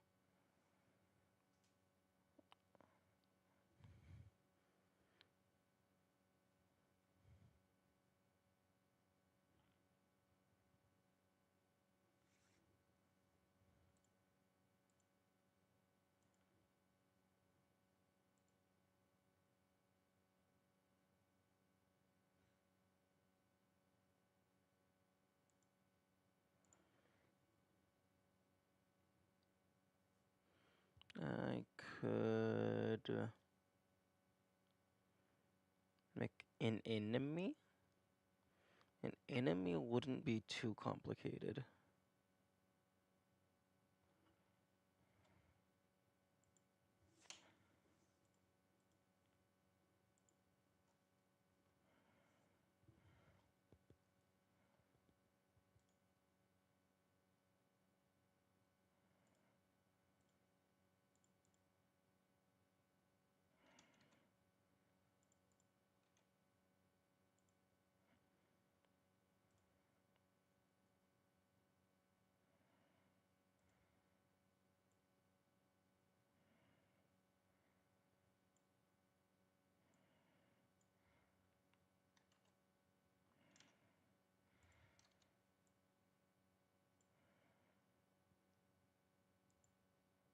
This was intended to be a mouse.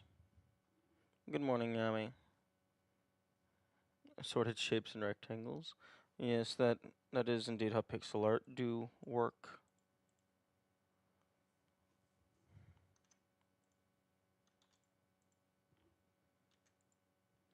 Right, I forgot. The fucking paint bucket tool is G for some reason.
Oh, wait. No, wait. You should be...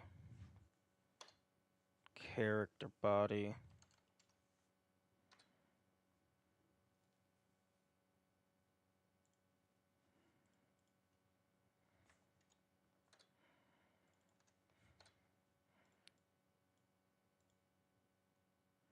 Node has no shape. Yes, it fucking does. Fuck off.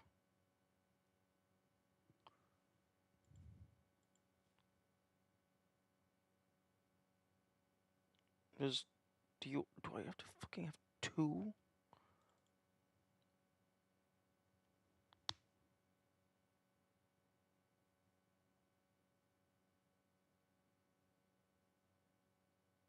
Hmm. I guess collision and hitbox detection implicitly is fucking two different boxes? That seems unnecessary.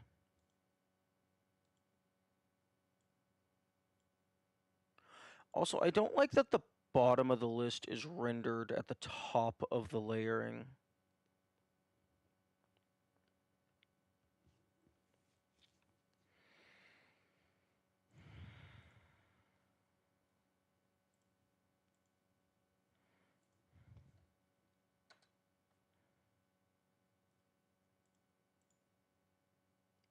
Are you fucking kidding me?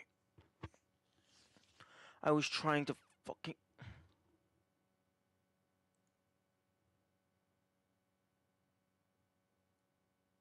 I was trying to close the script, not the entire node. Isn't that what the little I is? Seeing how we don't want to see. Yeah, that's not what I was complaining about. I was complaining about the bottom of the list being the top of the rendering. When every other program that I have ever used, the top of the list is the top of the rendering. The top of the list is drawn at the top of the fucking layering order.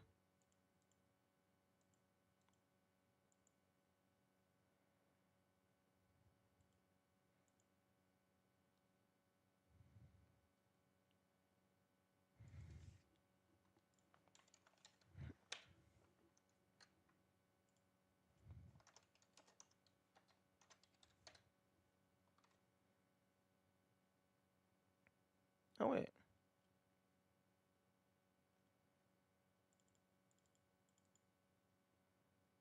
Okay.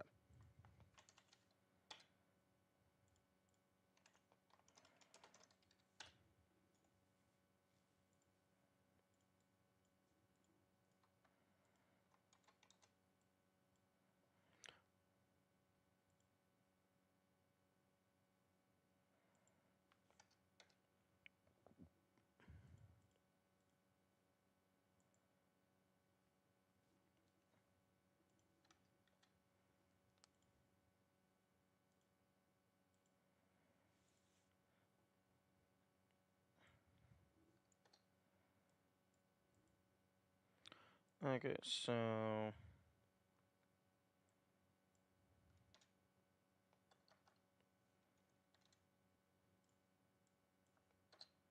this is just gonna be basic Goomba.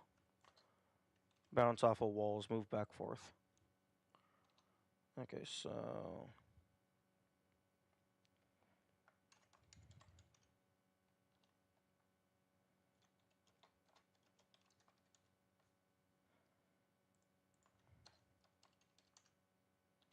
position.x plus equals speed. Speed times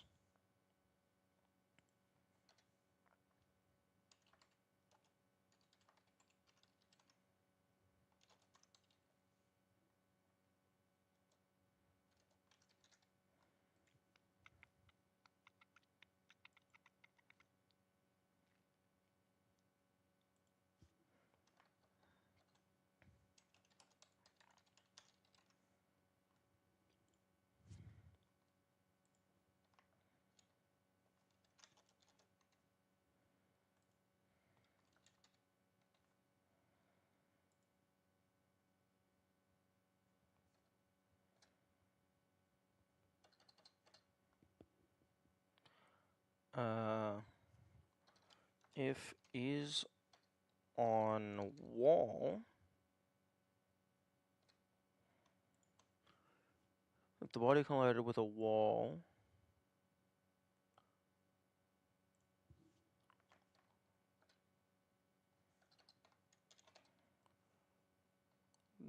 direction times equals -1.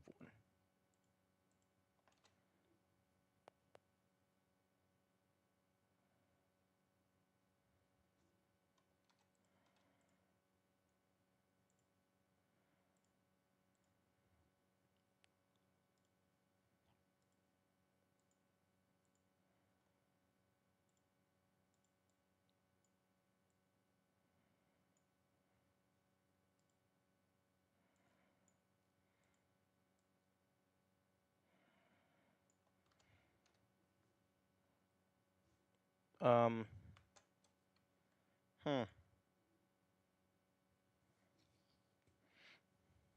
That did not do what I thought it was going to.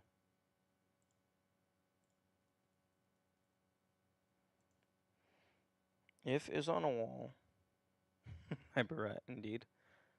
Okay, so direction times equals -1. So that should just flip fucking back and forth.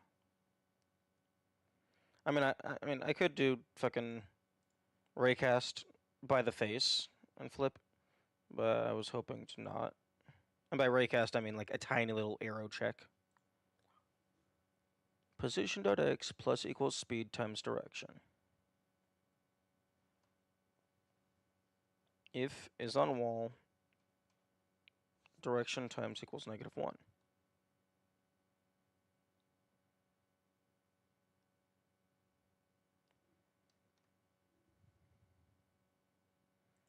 Maybe the speed is just too high? No. You apply position before checking? Yeah, but even still. I apply the position, and then it checks, oh, I'm on the wall? Okay, so now it's negative. So then it goes back around, I apply a position, oh, now it's negative, so it should be going back.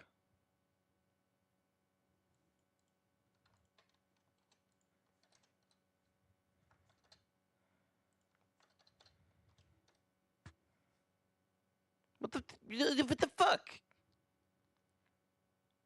That's bullshit.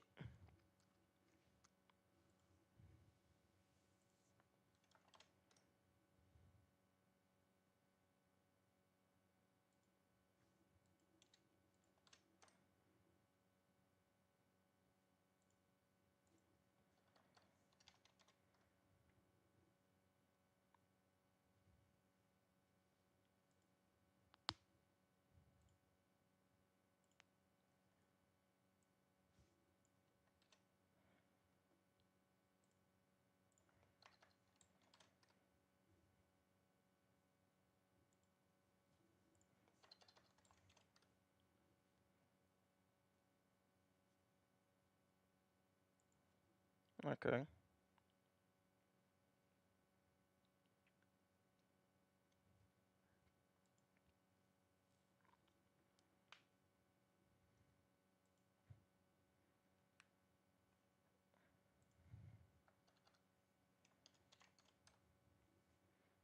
I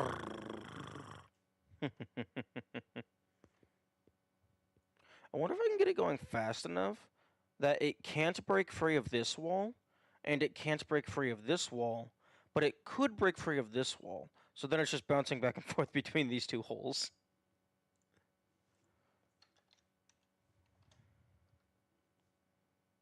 Oh, nope, it's just gone.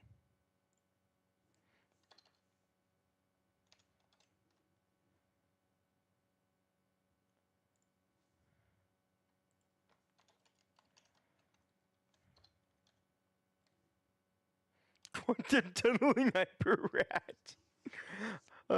That's the name of something. That could definitely be used for something.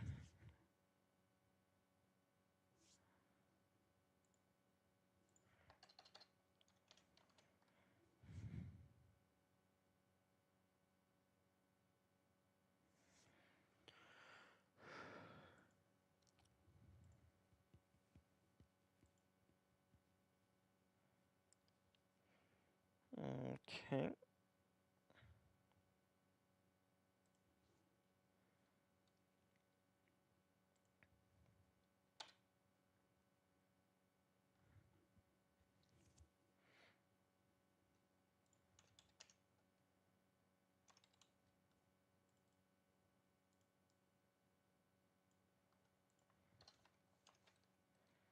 Get node dot flip.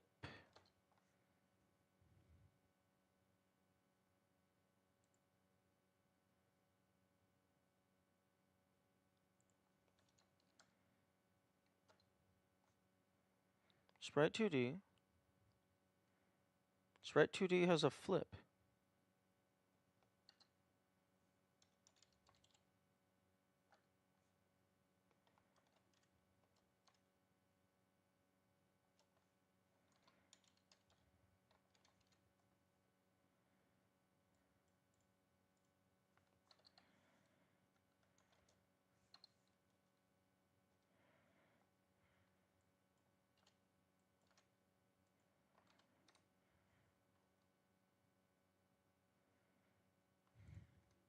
Hmm. Invalid operands, bool, and integer.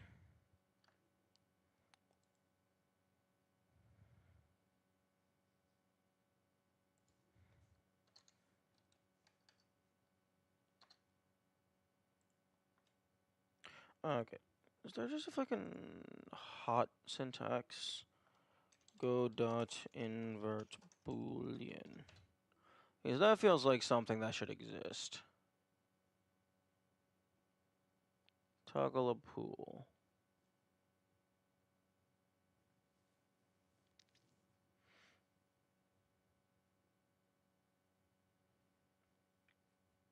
I mean, I guess I can fucking do this. But I feel like there should be like a fucking toggle bool.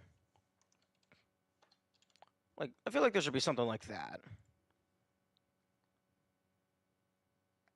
Because, like, that feels like it's a thing that should exist.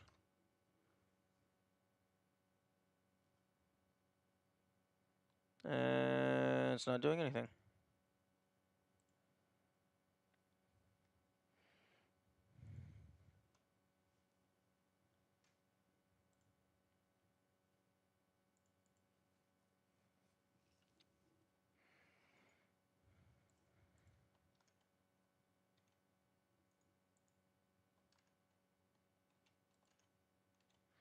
Oh. Oh, that's beautiful. Right click, copy value. It doesn't fucking work.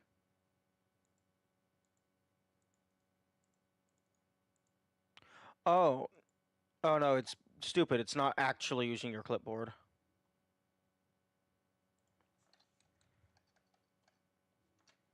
Just equals not? Nope.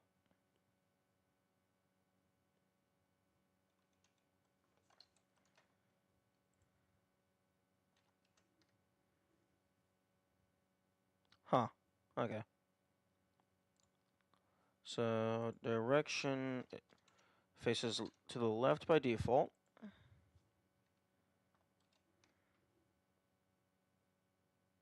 There we go.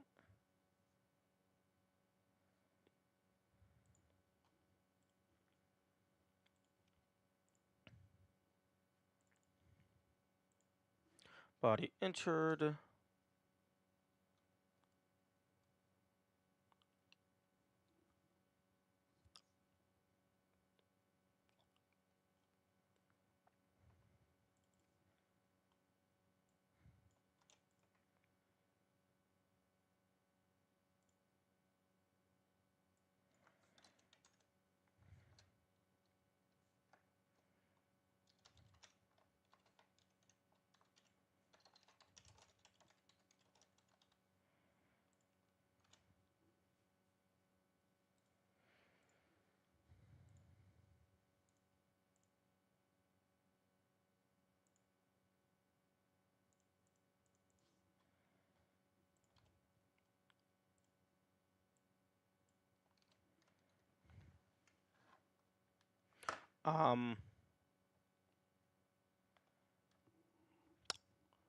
Right.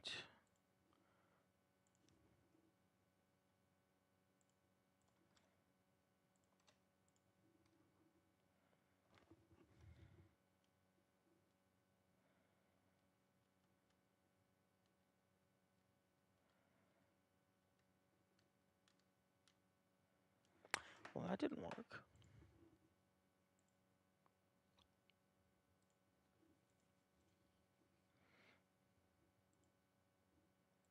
Oh.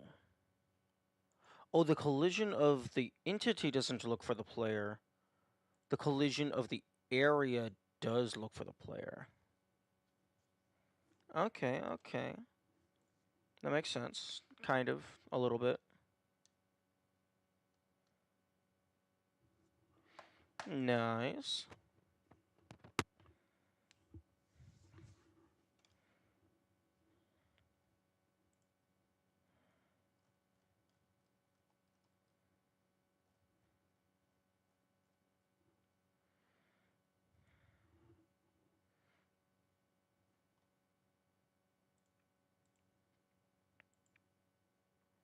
Okay, so I guess...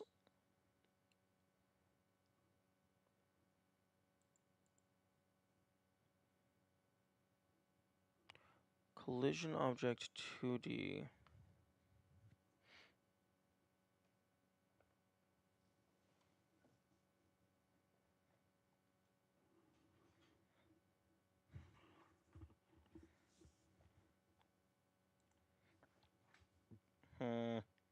I feel like the collision data should be on the collision shape,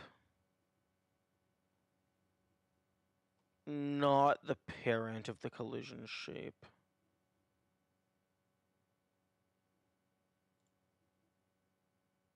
That would make more sense to me.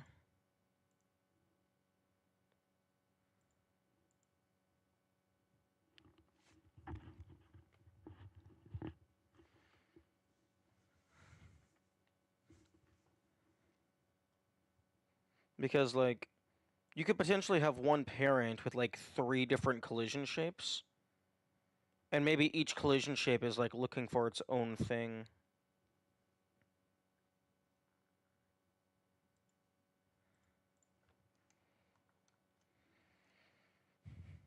Case in point, we have 2 different collision shapes that have to look for its own thing. And like area 2D, like that should really just be a Boolean on the collision shape. Because it's exclusively a modifier for the collision shape. Because it doesn't do anything without a collision shape. So that should just be data in here.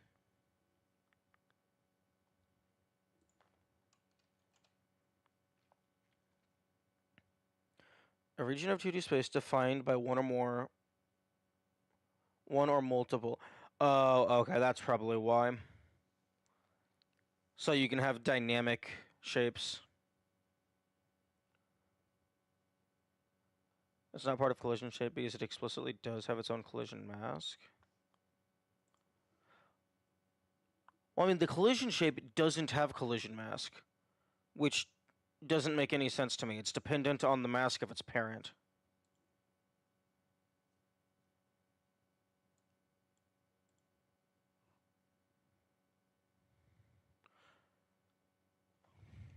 I imagine the reason why this isn't merged into this is so you can just plop one of these down and then have 15 different shapes, all with like different information.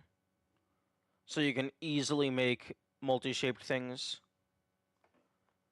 Wait, you need to have a collision shape with a mask. No, I'm saying they should just put the mask on the collision shape itself. That's what I'm not understanding, why this would not have its own collision masking. Like, I don't see why it's dependent.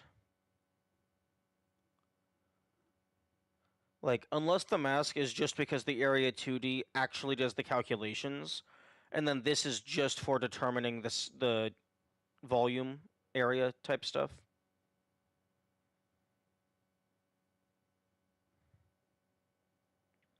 Because if this is exclusively just for determining a two-dimensional shape, I feel like collision shape 2D is like a less accurate name.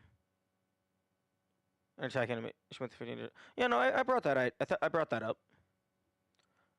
I think it might just be that this particular node name I disagree with. Because this seems like it's just for defining a two-dimensional shape.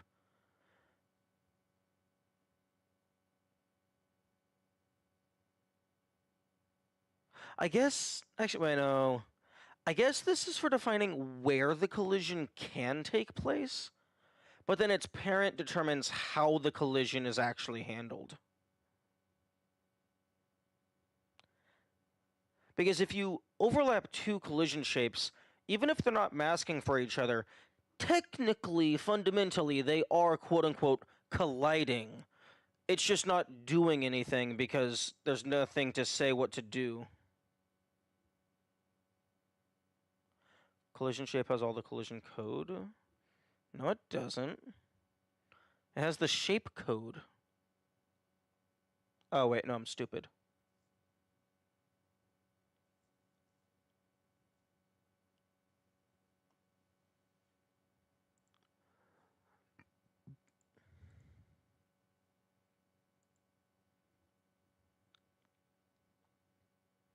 Wait, disabled.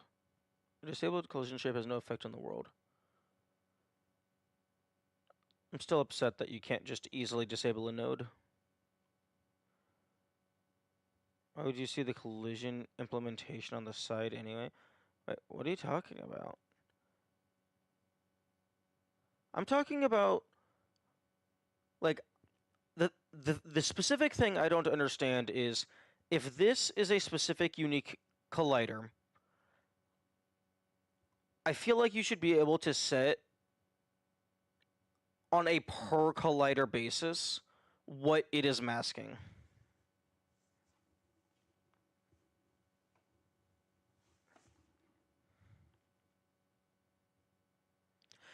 Like, it is convenient to be able to just set it here and then have all the children apply to it. But I feel like you should also be able to do it here.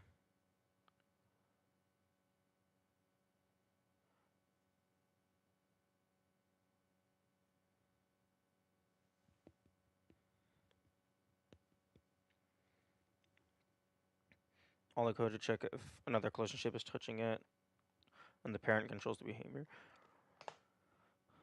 I guess maybe I guess maybe this checks the mask of the parent to determine what it cares about.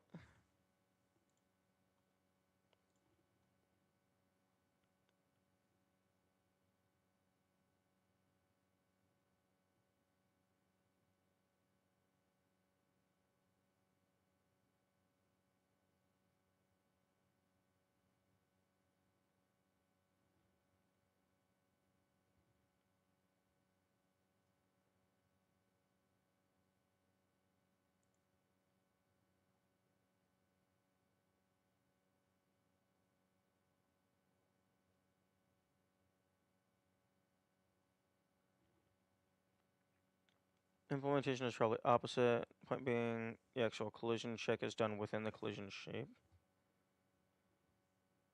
But if the collision check is done within the collision shape, but the mask is on the parent,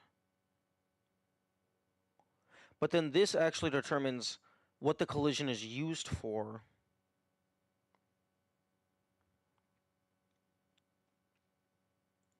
And then the area 2D has the body entered node.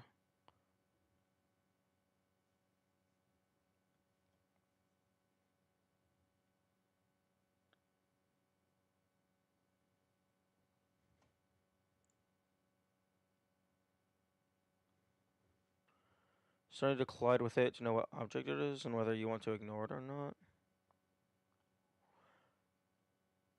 Not? I don't think that's necessarily true. Oh, well, I mean, yeah, oh fuck yeah, I guess you can't know to ignore something unless you know that it's there. So like even if you don't do the physics calculations, you still have to know it exists.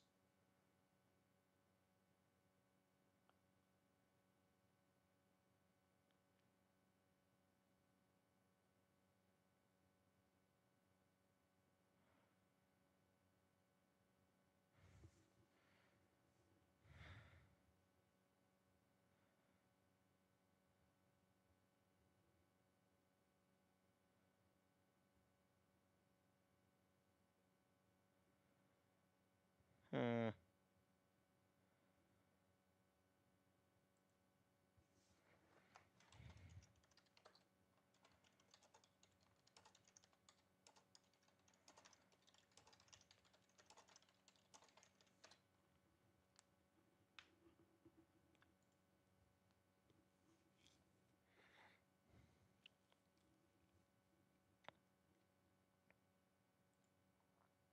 Well, I guess you don't have to collide with an object to check what the object type is.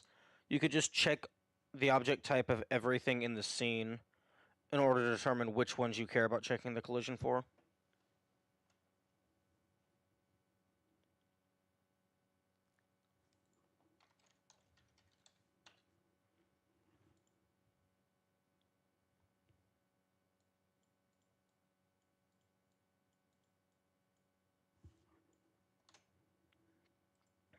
That's even worse. Oh yeah, because you get oh yeah. Checking things that physically touch you is going to be a lot less things than the fucking dozens of like enemies that could potentially be in a single instance.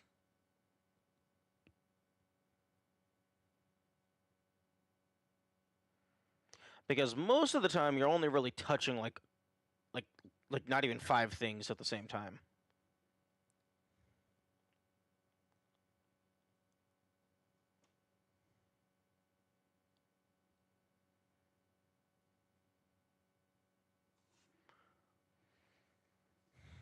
Hmm.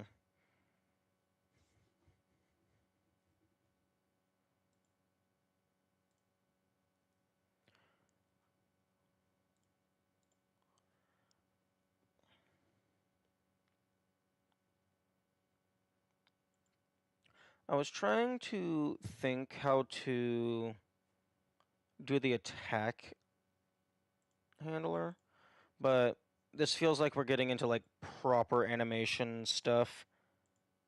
and like character controller type stuff. Because you have to track which direction the player is facing. You have to check what their current animation is.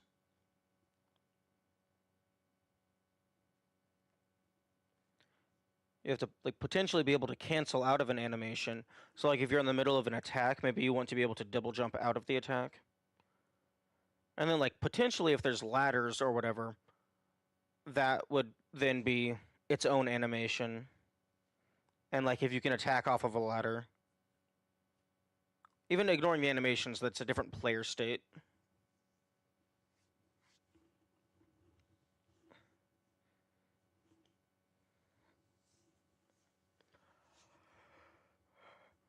I was thinking about just having a major boolean that controls which direction the player is facing. So anytime you do anything, you check what this is and then apply the appropriate stuff. So like if you're idle but you're facing to the left and then you attack, that makes you attack to the left.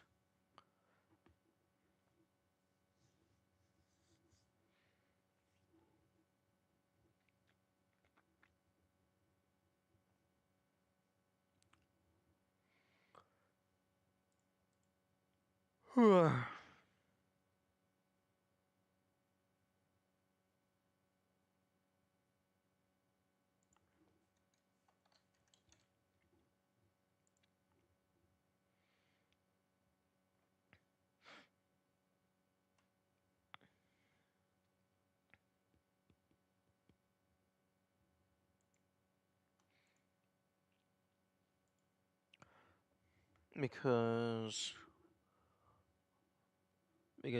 you would be able to like bounce off of the ground, bounce off of walls.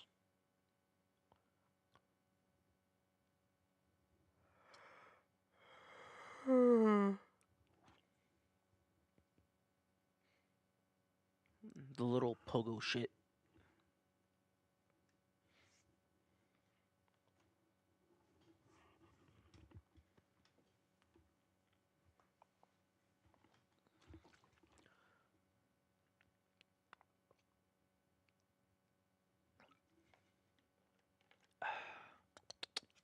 I love water.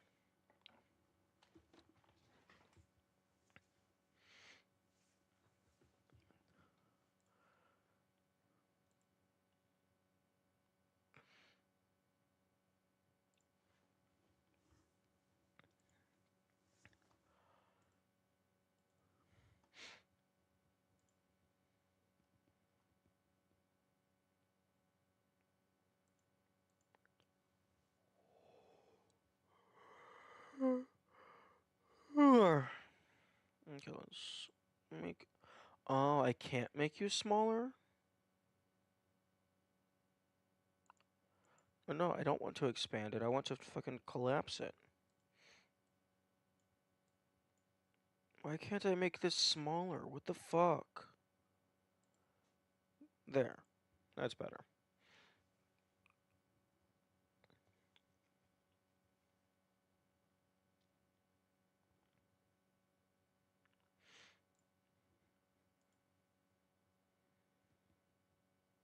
I don't want to continue looking at good source code. Oh, is it garbage? Let me guess. It's cursed.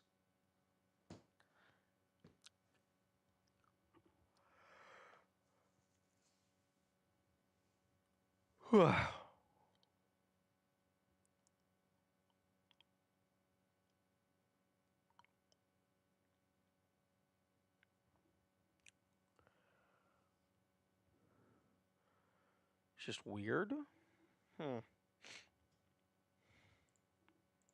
That intrigues me.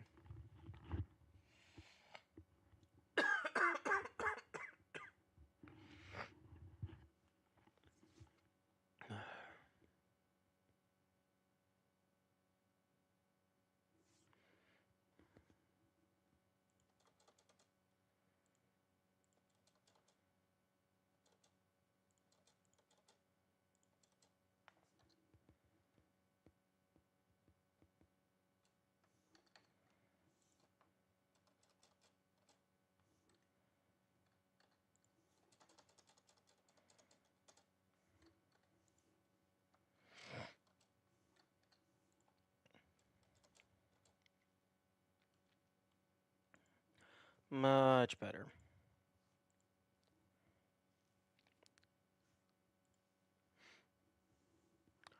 More effort put into staging and making stuff available to the prefab and script than actual code.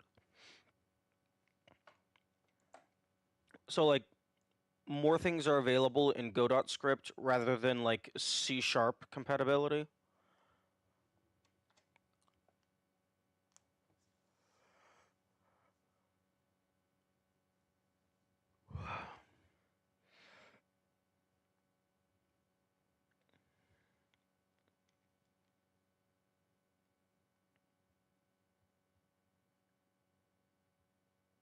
Although, isn't GDScript, isn't that actual code as well?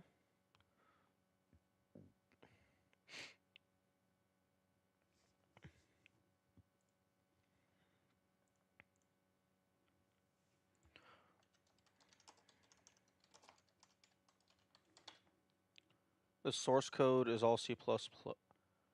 If the source code is C++, why the fuck can't I use C++ in here? I mean, I've never used C++, but, like, you would think that would be more compatible. Like, why make your own language if you're using a different language?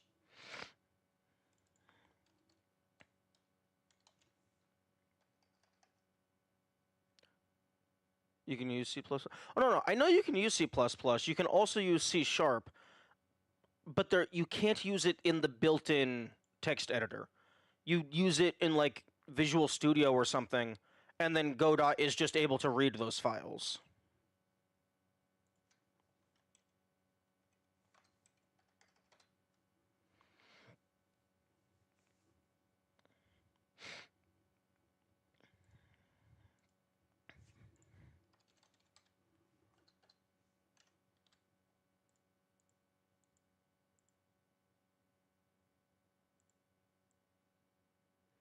There we go. Why the fuck is this draw spaces? I mean, I guess searching white space still... Oh, no, wait, white space is here. Your Godot script has to be turned into C++ at some point to compile. This just translates one into the other. Godot does not do that, so they baked all of their Node stuff into the C++ code. Oh, so it's like pre-converted?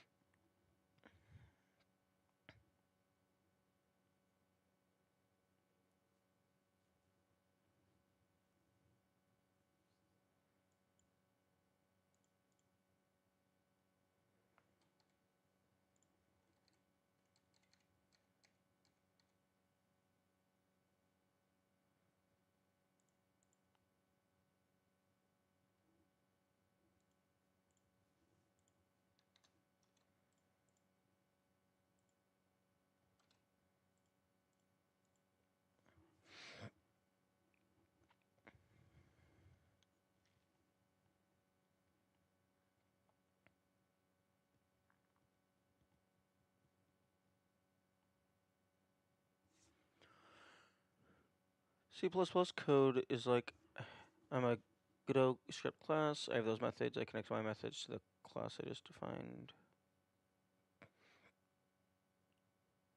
Okay, I don't think I know enough about C++ to see the issue.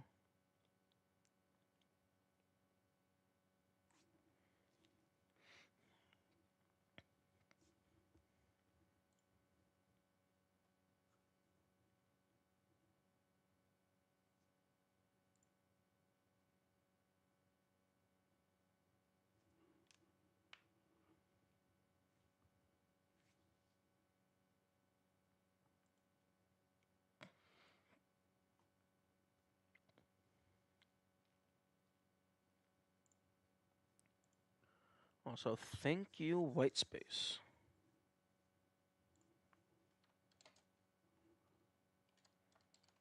Wait, why the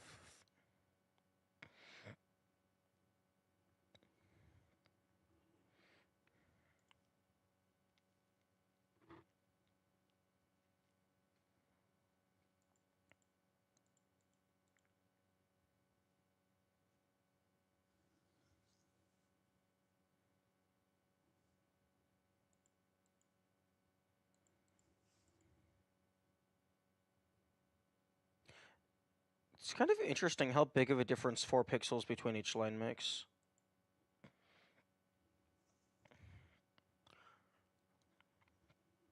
Imagine you write a Python script that has a class called ShapeCollision2D. You then go into go.script and then import that Python class directly instead of translating the code from Python into go.script.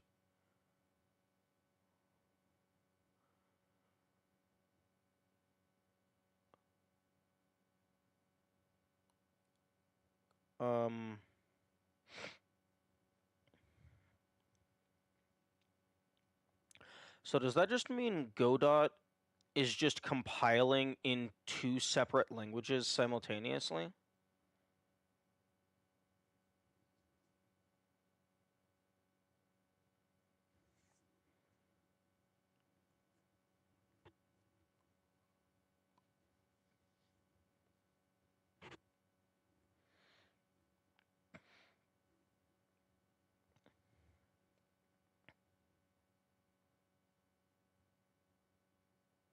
I don't want to find out.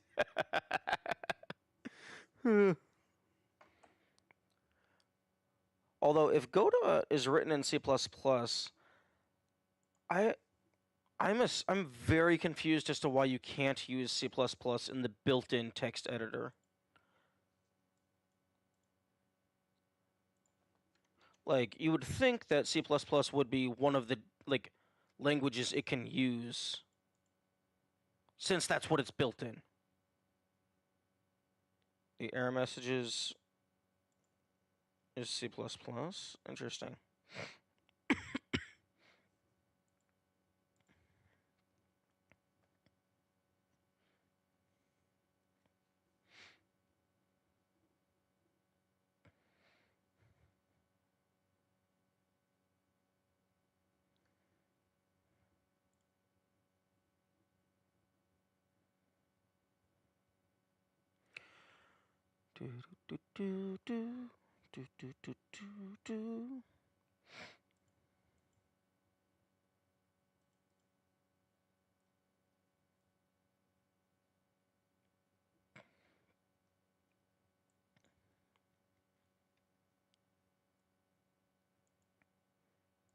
Computer, please don't explode. Your fans are being very loud.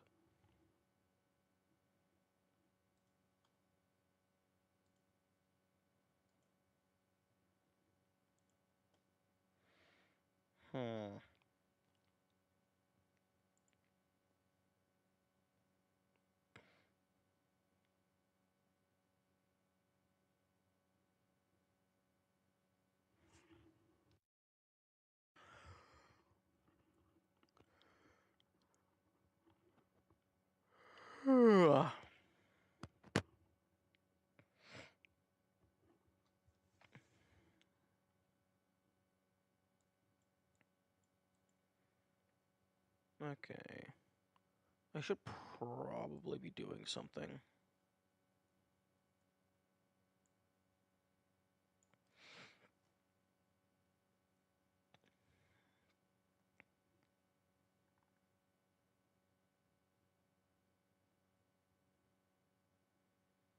Collision shape does not check for collision? Does it check for shape, though? The classes that ask for a collision shape do?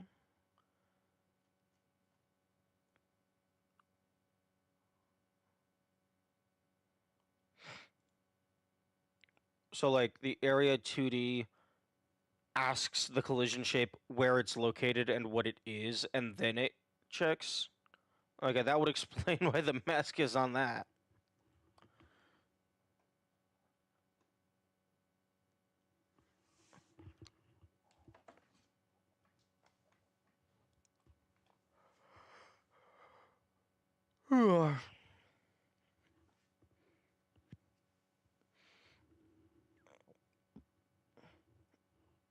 Okay.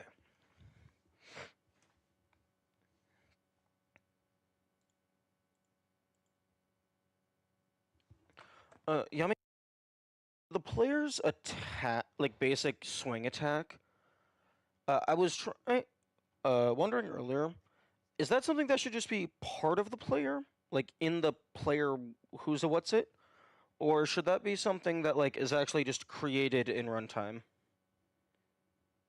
Because Tubbo was recommending like similar to Hollow Knight, like a 4-direction slash system, and depending on what hits what, that chooses how you bounce. When a collision's being checked, Area 2D asks for the shape. Hey, where are you? And what shape are you? And then checks it. Okay. I was asking, like, Tubbo was recommending the player have a cardinal direction slash system, and depending on which one hits some, like, say you slash to the right and you hit a wall, you bounce up, slash to the ground, hit an enemy, you pogo them. I was wondering if, like, that system should be part of the player object directly, or if it should all be created in runtime.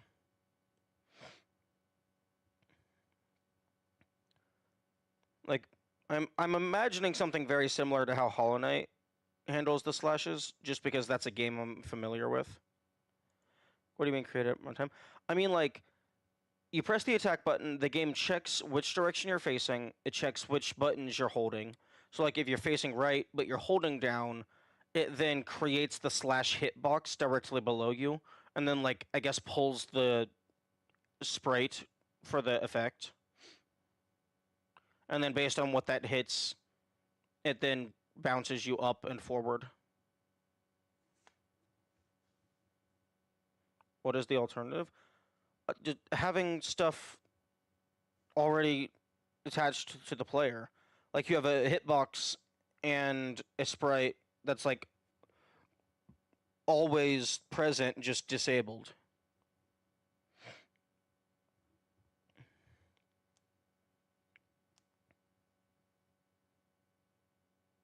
And then when you press the attack button, it enables the associated one.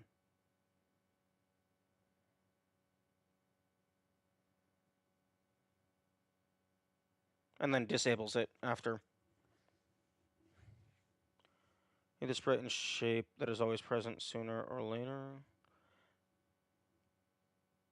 Well, I mean, it doesn't have to be always present, because you can create it every single time and then destroy it immediately after.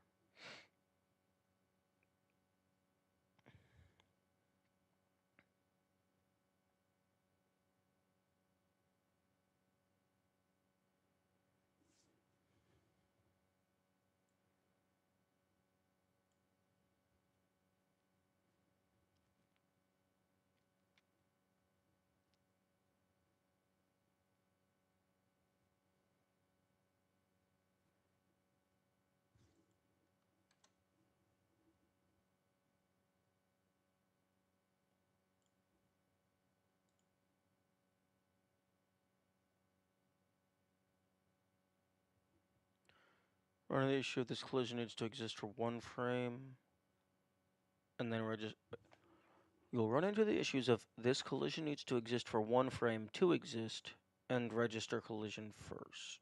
Like, what? Huh? Disconnect? I mean, reconnect? Fucking hell.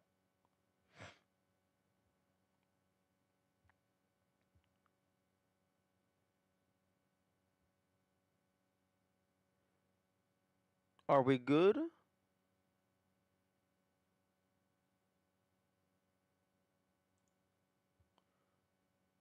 Okay, we're fucking reconnected. We were trying to turn off the collision box of the enemy and turn it on for one frame. Well, the reason that didn't work, to my understanding, was because we were turning it on and then turning it off within the same frame. We didn't have it. We didn't give it enough time to actually exist.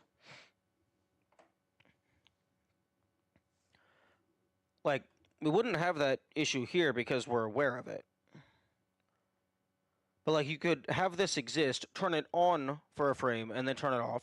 Or you could create it, wait one frame, and then destroy it.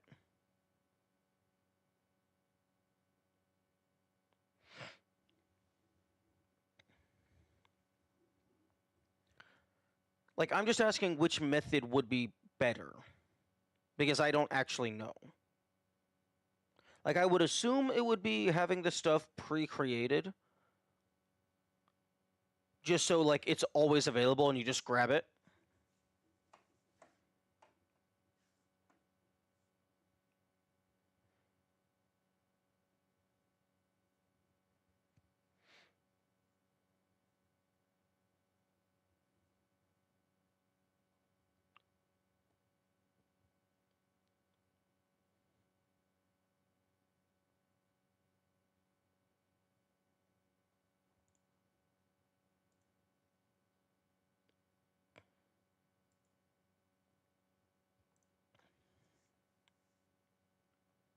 Better in what metric? Actual testing? Ugh.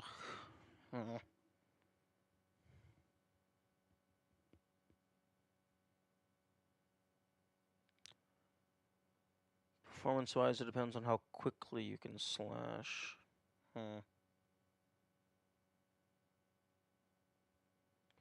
Yeah, I guess if there was a little bit of a wind-up animation, so you don't have to slash the frame you press the button.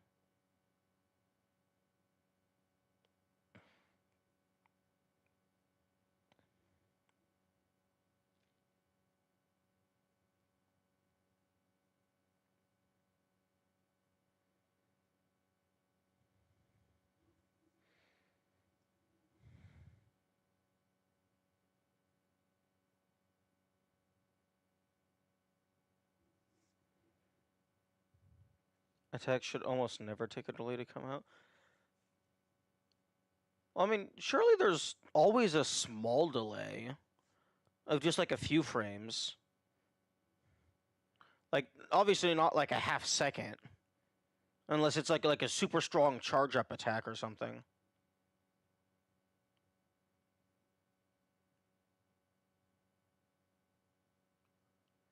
Like like the fucking Warlock punch from Smash Brothers.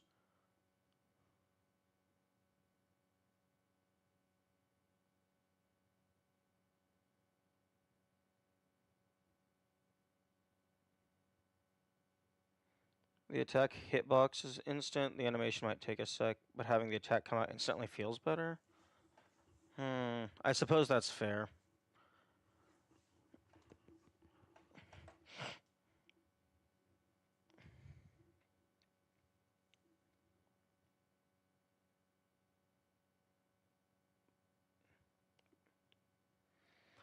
Yeah, fighting games have like insanely complex frame data just due to their nature. Because those have to be like super highly balanced because like it's actual players versus players. It's not complex, it's simple with them. No, it's super fucking complex. You have dozens of characters, each with their own animations and abilities. The game balancing must be insane.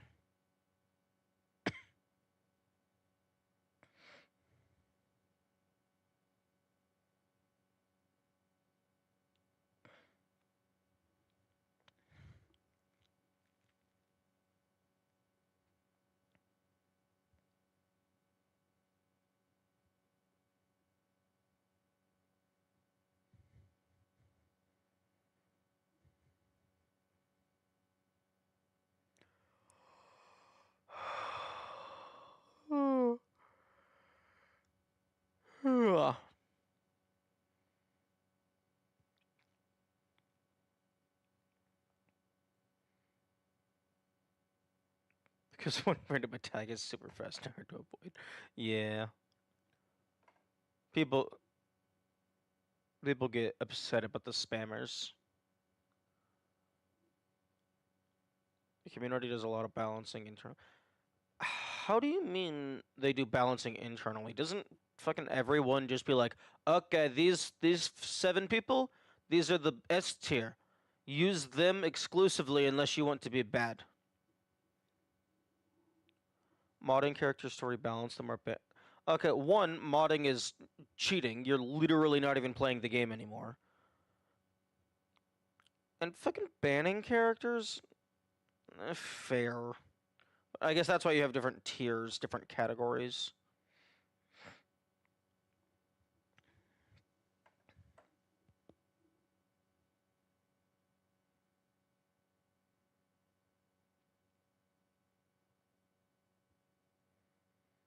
How is it cheating if it's something community can run?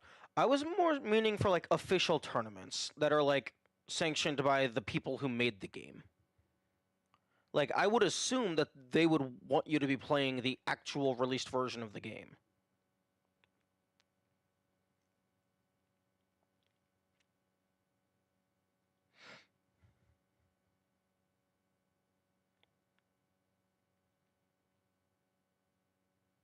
Official tournaments usually don't give a fuck. That's interesting.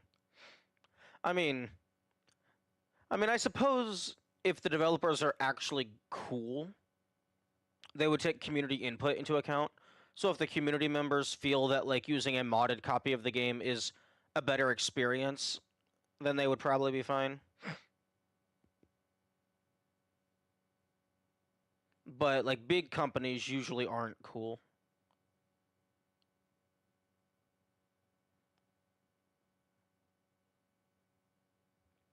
They don't care about spells. No, I'm not saying that they care about if it's balanced or not. I'm saying they would care about if they're playing the official version of the game. Although, I suppose in Nintendo's case, they don't want you playing any version of the game.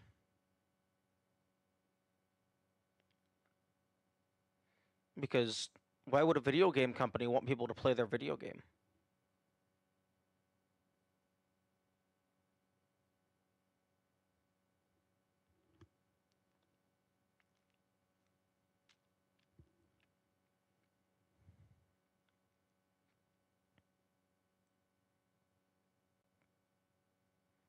Yes, I agree, Death. Fuck Nintendo. They make good games, but the company is shit. A lot of the Smash community has been outed as sexual offenders over the years. Well, that's kind of cringe.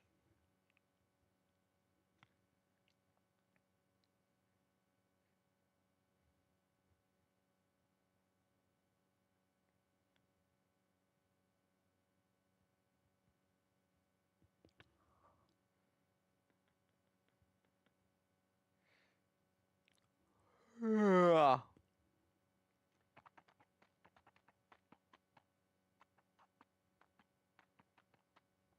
Hmm.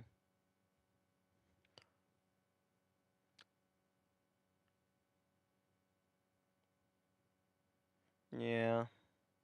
Yeah, it is. It is disappointing, Death. The direction that they're currently going.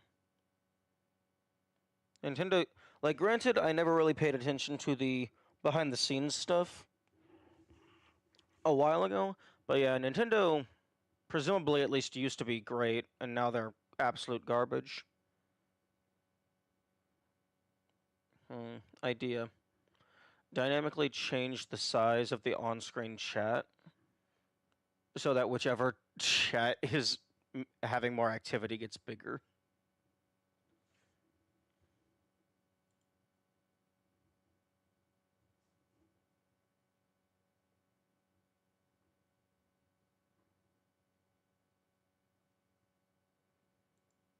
After a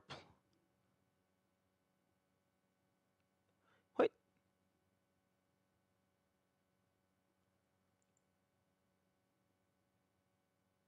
wow. Yami, question: How the how were they just allow? Aren't mods client side? I'm not defending. Maybe exclude spam messages. Well, I mean, I spam messages automatically get deleted, or will, or alternatively manually deleted. What did I miss? Yame sent me a DM about an incident that happened at a Street Fighter 6 tournament where someone forgot to disable a nude mod. Which I don't have any idea how that it does. Like, in what scenario would your mods impact a tournament?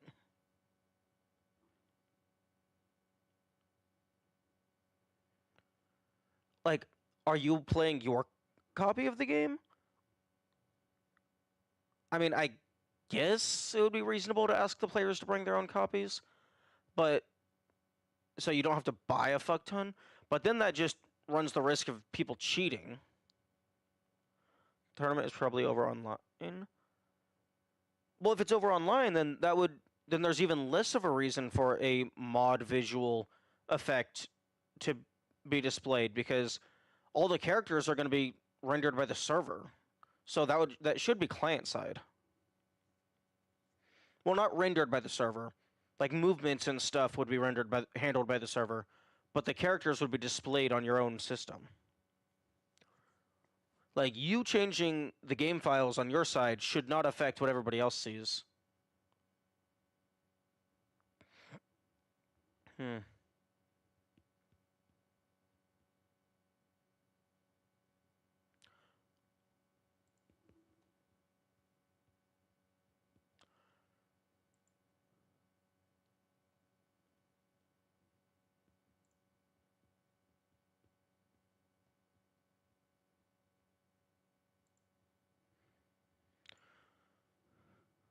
Having all clients record is common practice, so network bugs are easily seeable and handleable. I suppose. I suppose that's fair, but like, if I'm playing online against someone and we both have a mod installed to change how a singular character looks, is that seems like it's just like incompatible.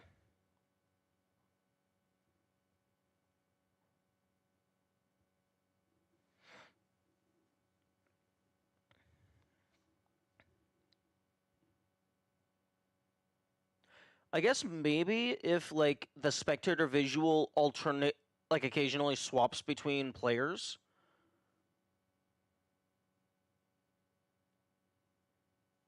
That would make sense.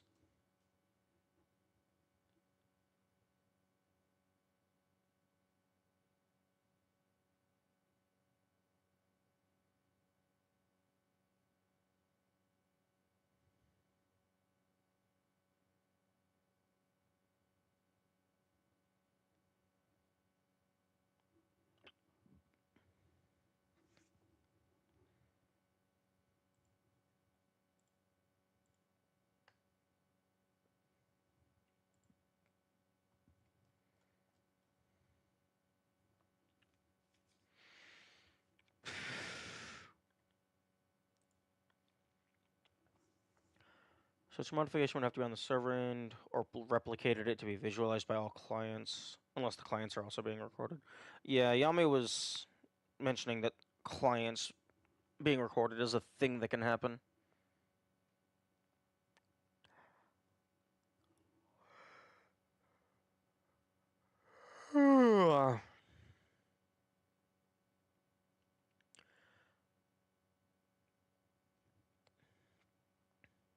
Although having tournaments, I guess having tournaments online would be uh, easier to prevent cheating because the server would be handling all the physics and stuff. You're just telling them you tell what the server what you want to do, and then it does it.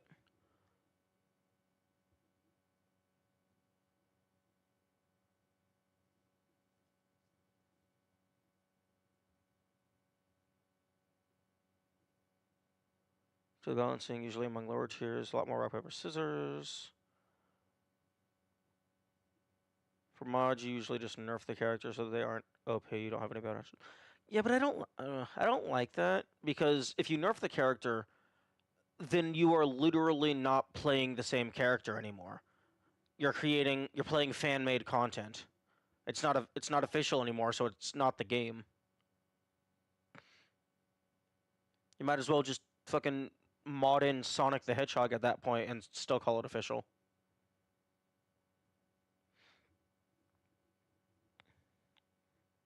The alternative is banning the character altogether. The alternative is just play the fucking game.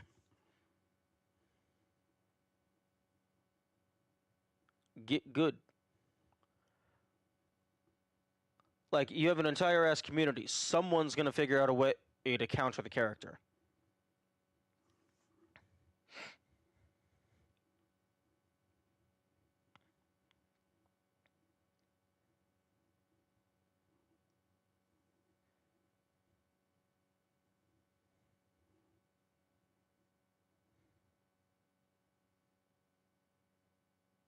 But yeah, like if the two options are modding the character or banning the character, then split it into like tier brackets, like what Pokemon does. Like there's several like ranking brackets, and some Pokemon are banned unless you're in like the highest tiers. So for like the average like tournaments, that would be like around the middle to middle high. Like the super OP stuff wouldn't be allowed. But then like if you're on the higher echelon, everyone can just use Kazuya and just it'll be a Kazuya festival.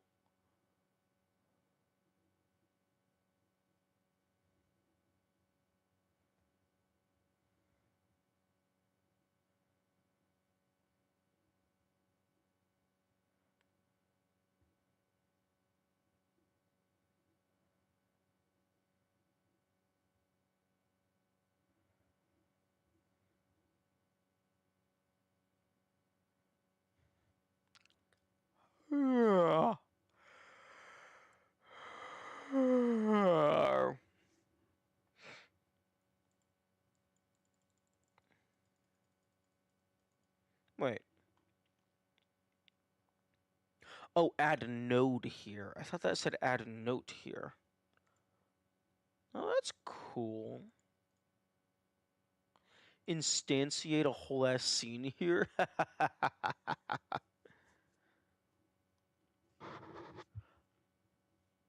I mean, I guess that's better than dragging it and drag. I mean, actually, no. You can just fucking drag and drop. I mean, I guess right click is good to have.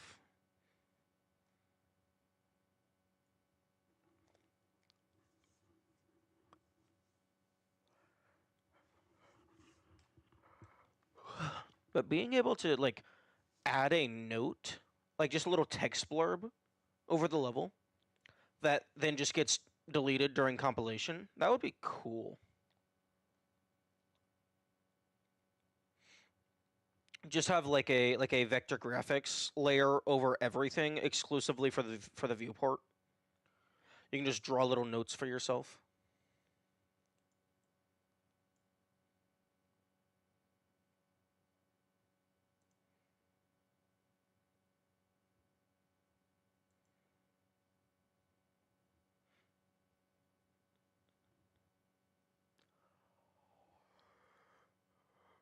Okay. I should do something. I should build more game.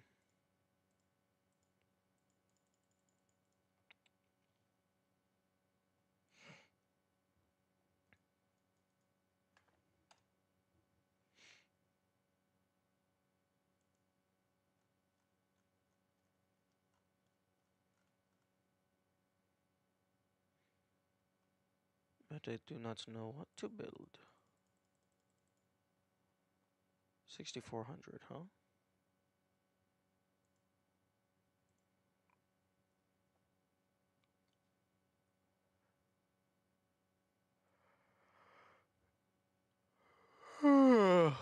Sleep not necessary mod. That would be beautiful. Just have an extra 7 to 9 hours a day.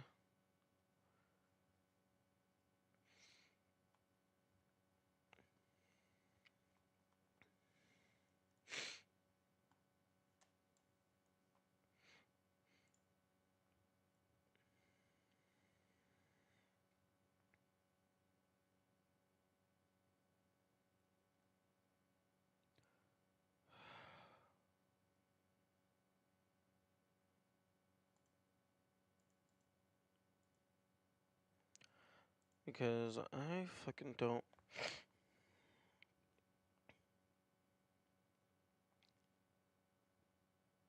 I don't know how. Corporate dictators would be more corporate dictatory, so maybe not. Eh.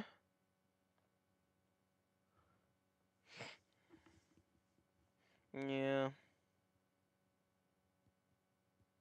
Although I still think it would be better. Because it's like, yeah, sure, more mandatory work, but also that would mean more hours getting paid, but also just more hours off.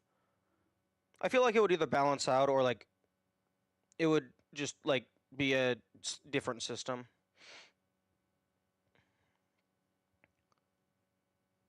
Making it physics-based would be neat. Rotate until stick collides with shape. Launch player in direction 90 degrees from direction of stick. Yeah, no, I thought of that as well. Well, no. I thought of making it just a circular hitbox all the way around the player, and then just as soon as it hits anything, you get the vector. Although Tobo was thinking that that would be annoying to try and actually use.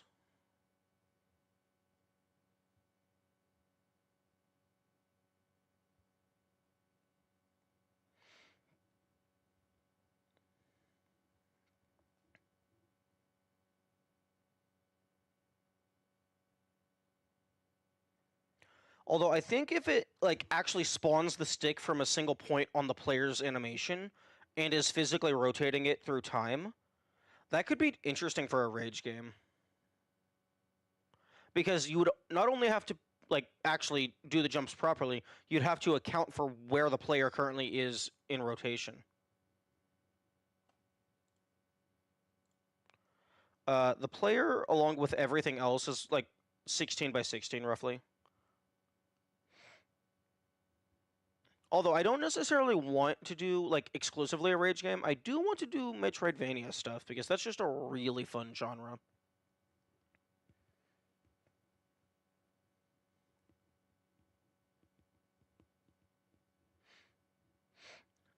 Stick bounce,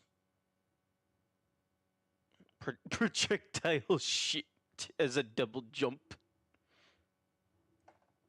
Yo, projectile shit as a double jump attack combination technique.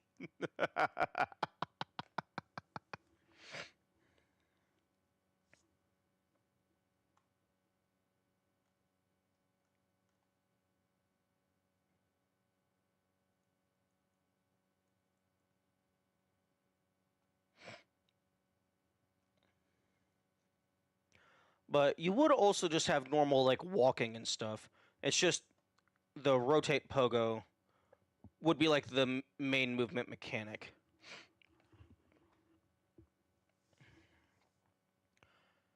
Tiny corn kernel pops up out of the poop body and flies higher. You need to pick up your poop suit again. Huh?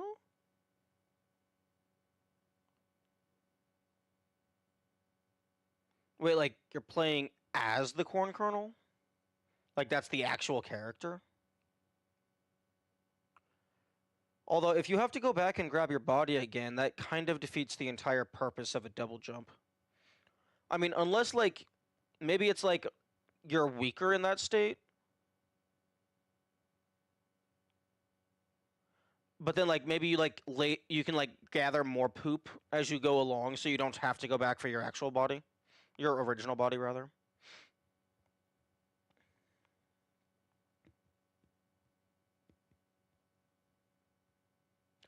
You could do it to where like the corn kernel shoots downward and it thrusts the poop upward. So you still have the corn kernel visual.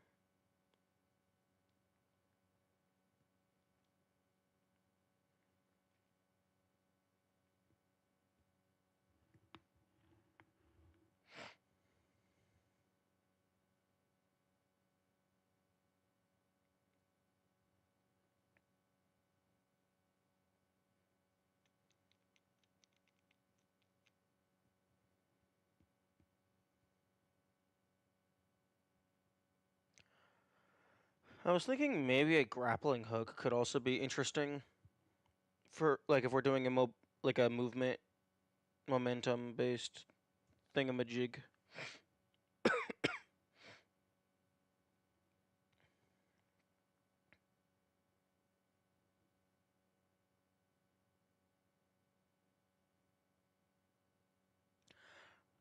And if we need more pixels, I can always bump it up to 32 by 32.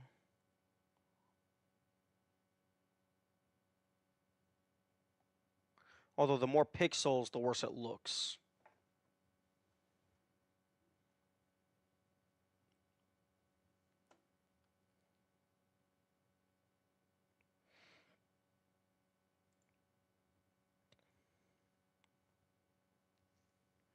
Unless I find someone who would be willing to do the art.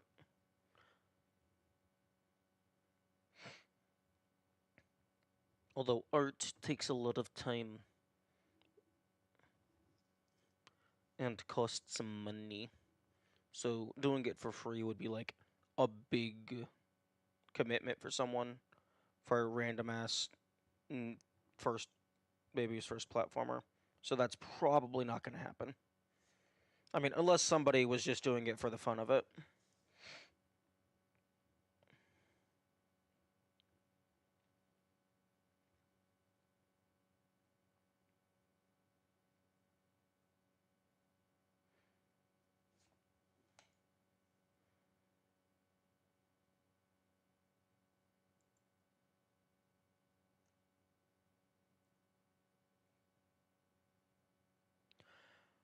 Would the pogo deal damage? I imagine it would deal damage. But if it does deal damage, but it also always bounces you, that would be a really annoying weapon.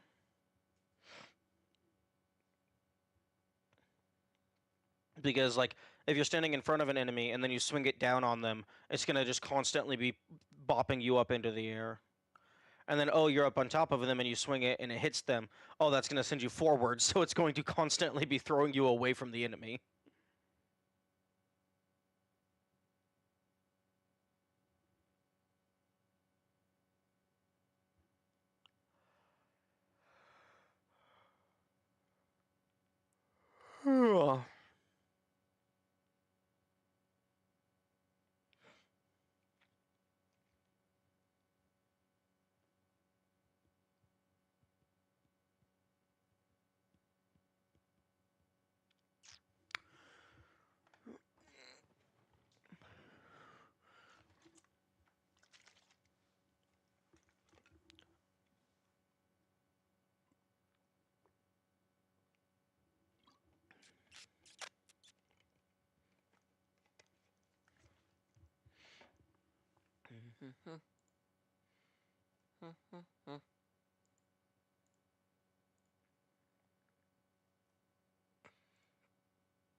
It would have to.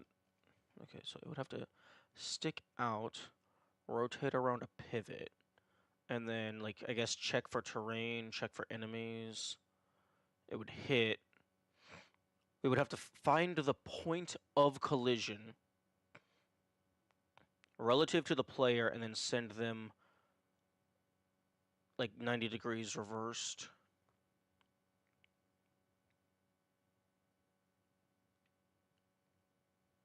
Just use the spin jump you already made. The spin jump I already made is just rotating the fucking sprite 2D.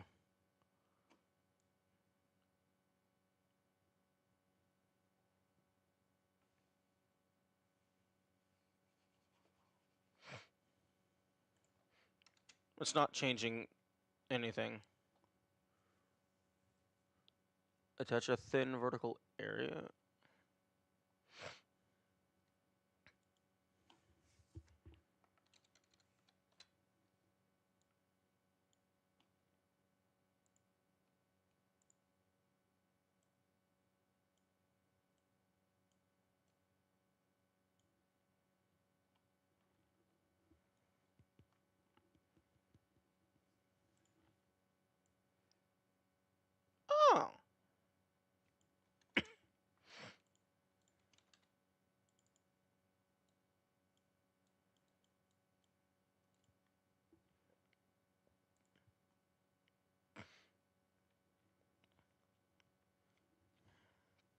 I don't know if the level counts as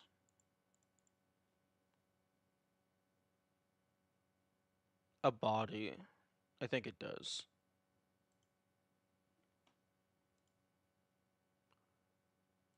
Fuck off, Banivaders. Fuck off with your restricted messages.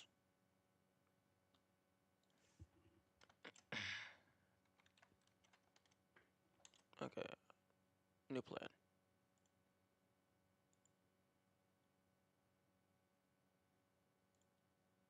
Moderation. Blocked terms and phrases.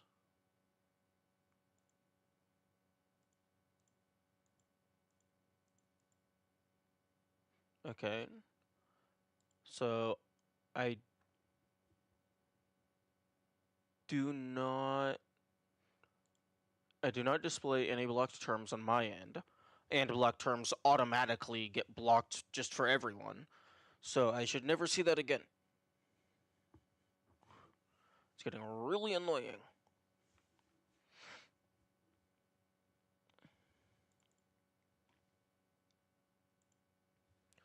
Okay, so on area 2D, body entered.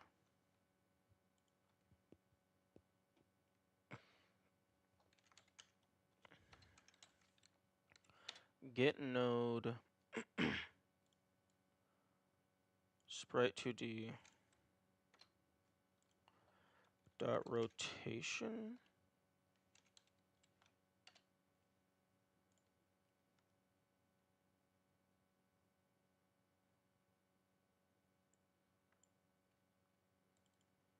Rotation degrees.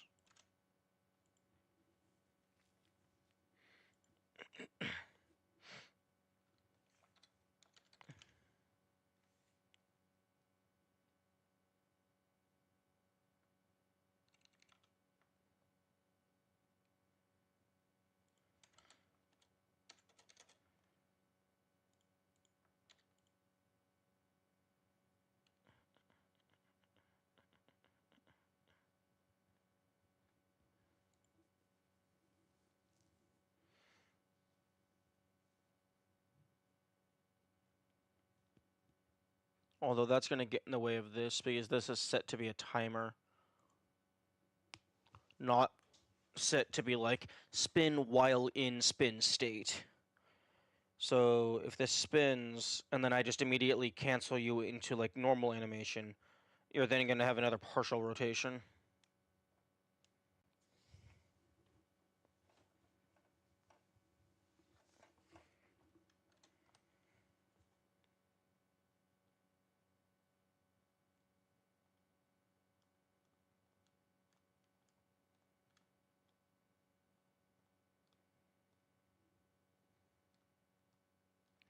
Oh, but the rotation is just getting higher and higher. It doesn't reset to 0.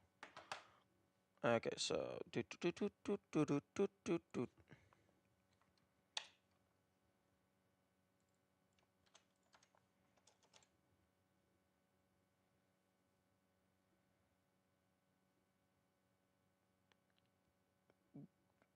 Yami.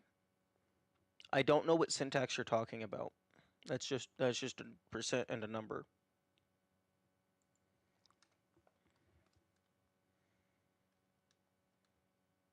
Oh, fuck off.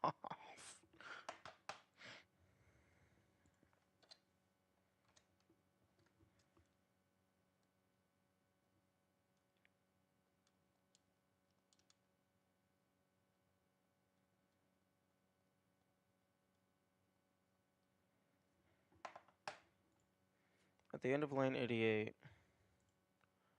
add percent 360. Why? It's rotation degrees. I'm not using radians.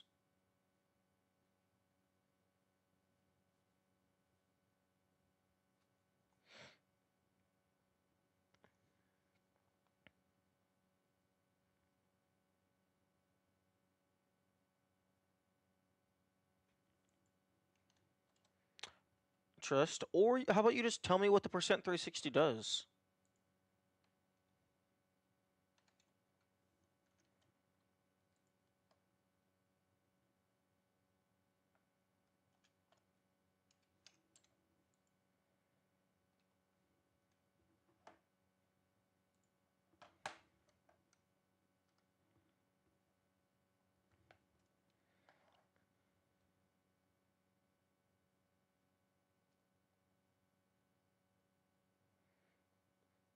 I'm gonna guess it does absolutely nothing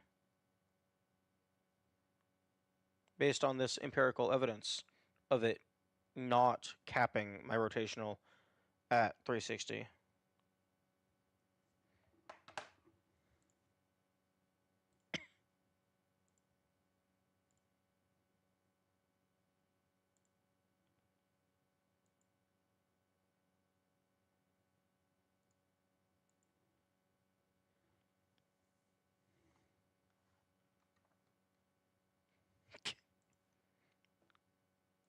Hey, Death, do you mind if I share that? Percent only works for integers? What?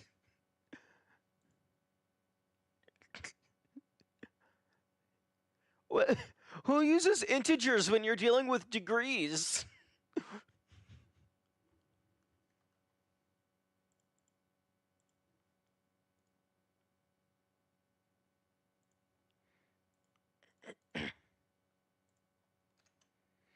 Death sent me this amazing goober. That looks amazing. Although I will say, it looks like they have wheels instead of legs. Percent is the Monado operator. It allows you to go into Shulk smash form and cut a mountain in half. It divides the number and then returns the remainder. Oh, okay.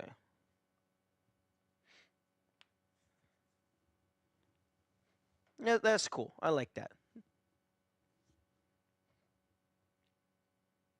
Although, that smirk, you know he's up to something. He's doing something a little shady. And nobody knows.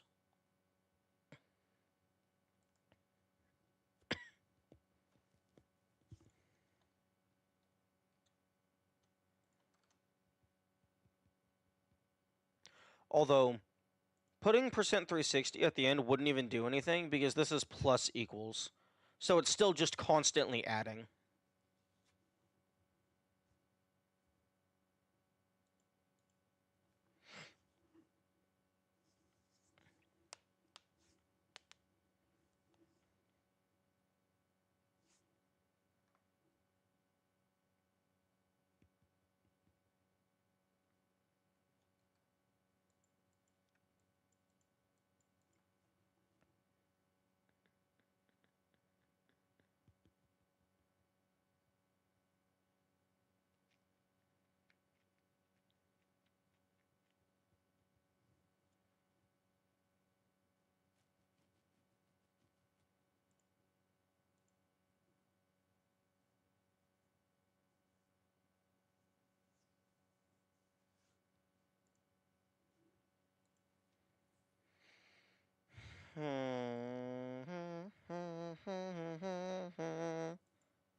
Although, I suppose it probably technically doesn't matter. Wait, no, if I'm trying to grab the rotation degrees, it does matter. I was going to say it doesn't matter if the number just keeps going up forever. Because that's probably not going to take too much processing. But yeah, no, we don't need to be launching ourselves at 27 million degrees. Although, it would probably be the same. It probably wouldn't affect it. I say without actually knowing anything.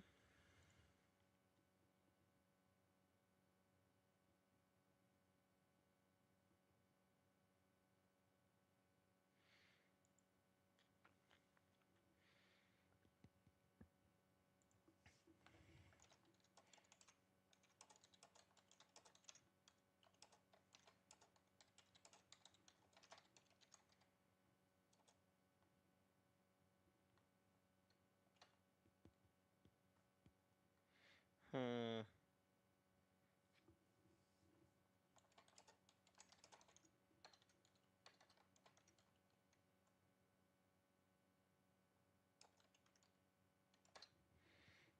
Okay, so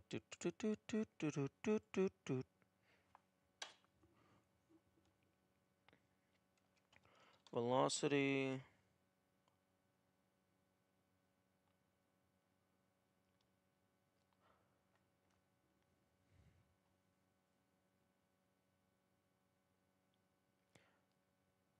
I don't know the formula for converting to like angular rotation into xy vector. But I guess velocity dot y plus r.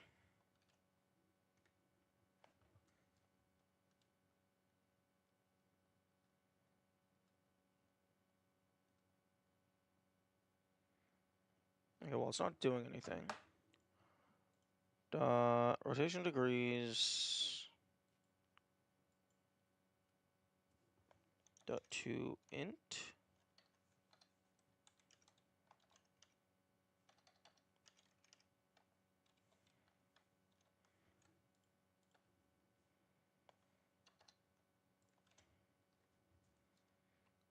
Except this is a float.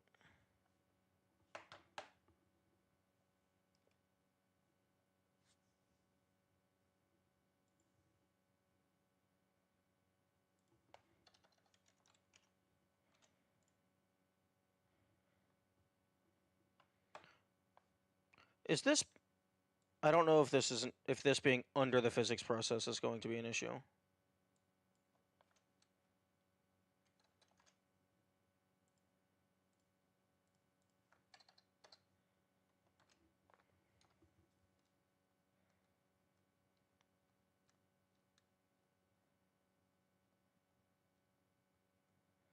Hmm.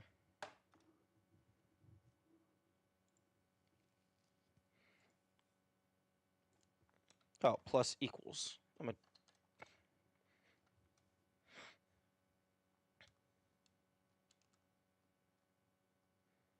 Nope, still not doing anything.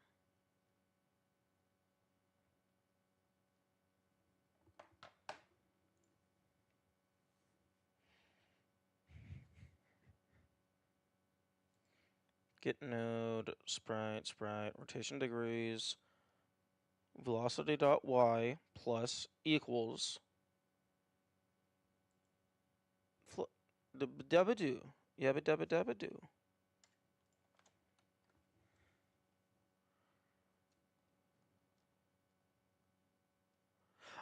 Oh right, minus equals because I'm fucking CRTs. Okay, that still didn't do anything. I wonder if the jump code is fucking it. If input just pressed apply gravity. Yeah. Y is top to bottom. I keep forgetting that.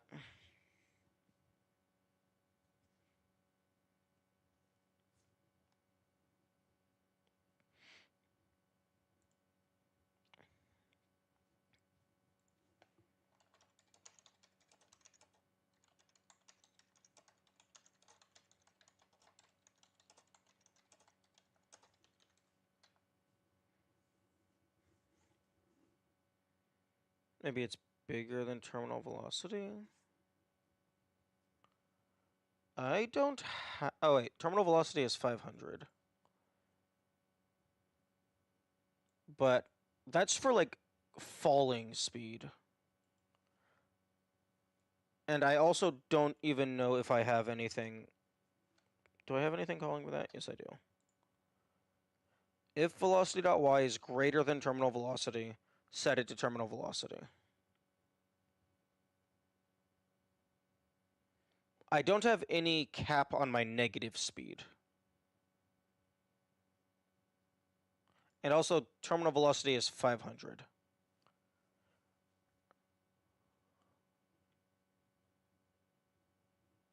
Which is greater than 360. But also, I'm trying to bounce myself upward.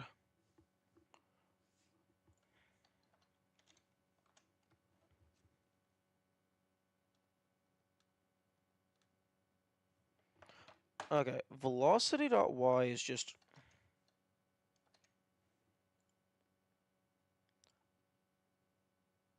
function physics, move and slide. Okay, well, something's going wrong, because this should just actually work, because it's just pulling a flat value. Player velocity?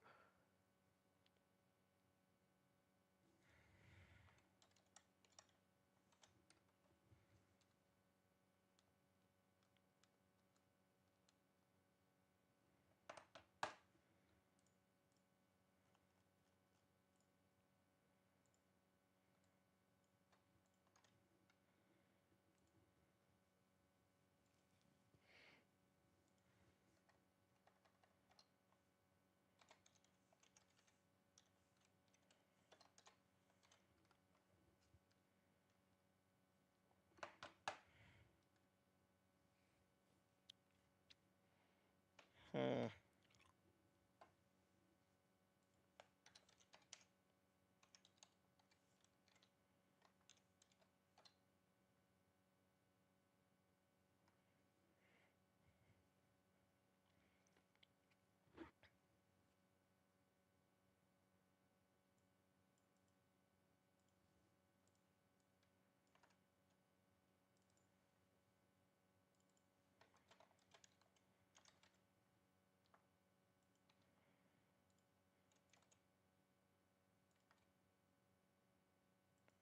No, but then I have to fucking do test level.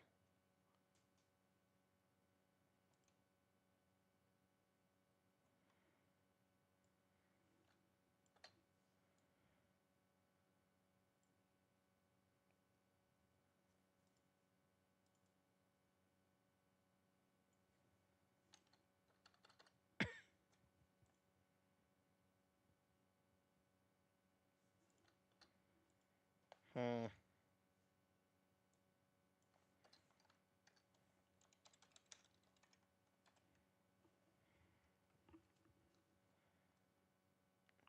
Okay.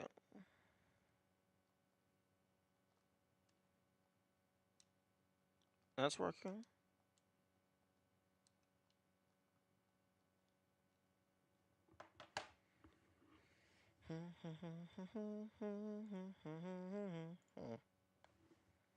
So changing position works. I don't know why velocity is not being impacted.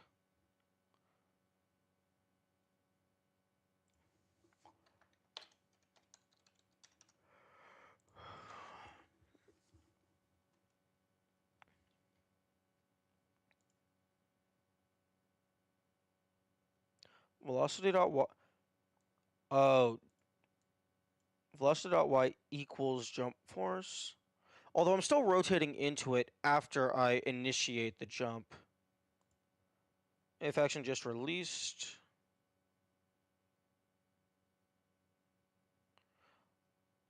Mm,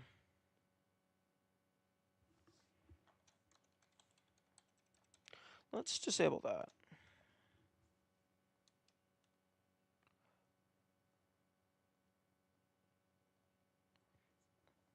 Hello, creeper. We are trying to make it to where you see this little stick that's poking out of the top of my guy? We're trying to make it to where whenever that hits the wall, it bounces me up the wall. I guess that's not this.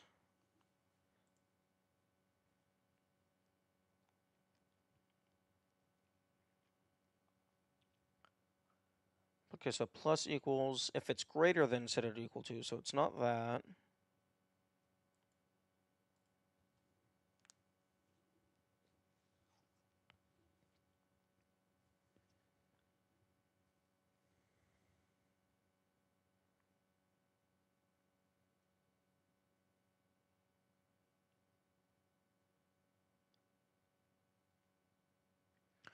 on area to... This is on entered, so this is only running one time.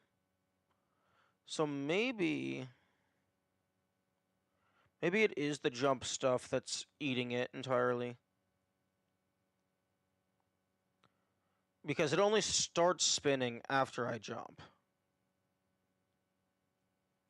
Because it's on body entered. Also coding though? Nice. Is it working?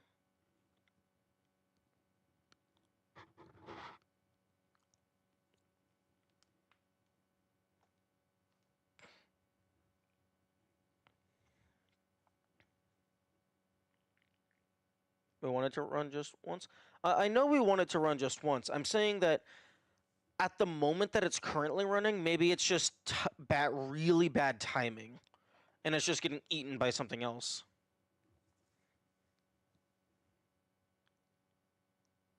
You could climb up walls. Yeah. I could definitely see a funny power up that would let you climb up walls.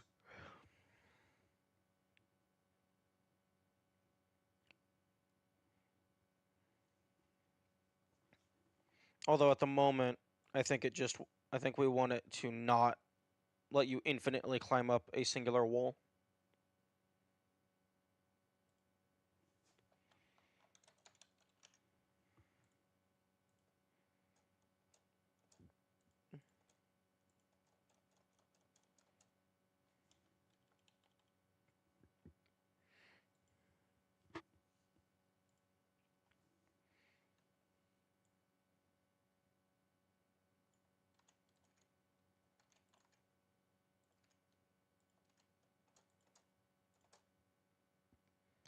Check if on floor and switch some Why would checking if on floor matter? Us being on the floor doesn't matter. What we're trying to do is detect when this rectangle up top hits the wall, or well, just anything, but we're testing with the wall. And then when this collides with that, it gives us vertical momentum. That is what we are currently testing. Wait, no, hang on. Am I stupid? Well, actually, no. Because the print is running. The print is running, so it is detecting the floor. Unless it's detecting the player. But no, it's different every time. It's like vaguely different every time. So it's probably not detecting the player. One moment. Okay, no, it's definitely not detecting the player. It's looking exclusively for terrain and enemy.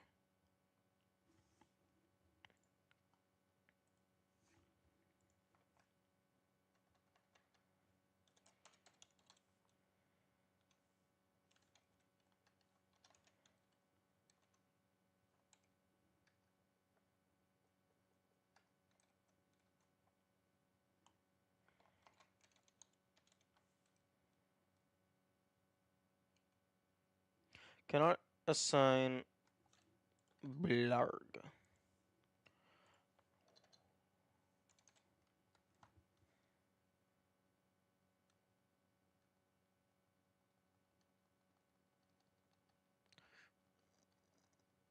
Oh, it's doing something.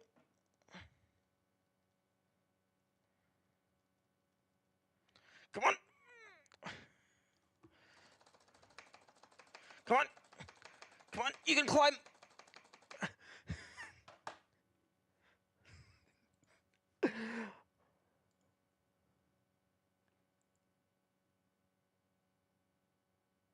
Okay, so I think the issue is this is setting our velocity to 0 constantly. So, like, even if I'm not allowed to jump, gravity is 980.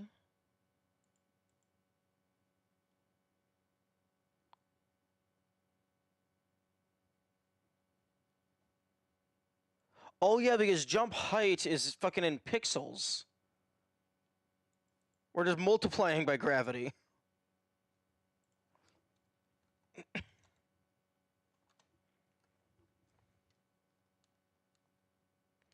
Okay, there we go.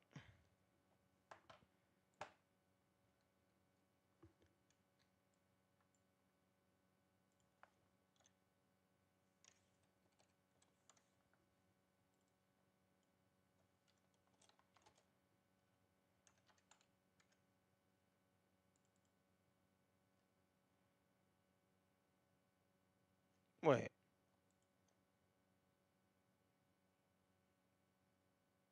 Gravity vector. That's not the fucking gravity value.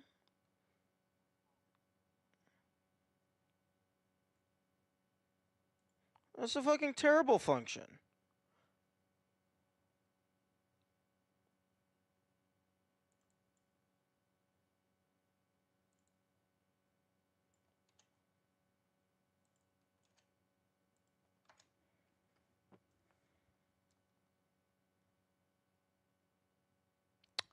Huh.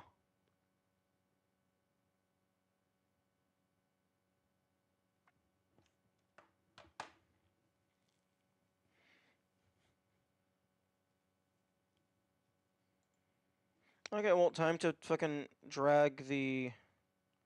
Okay, const... Actually, no, I don't want the pogo to be a constant. Because that needs to, like, gradually give you more and more and more and more speed over time.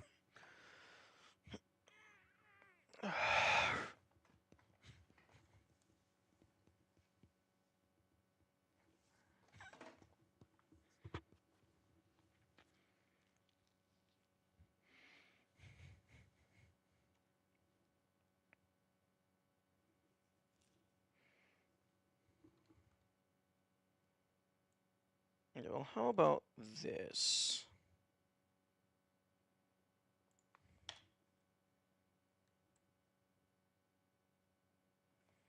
Okay, var tile force formula equals this fucking bullshit.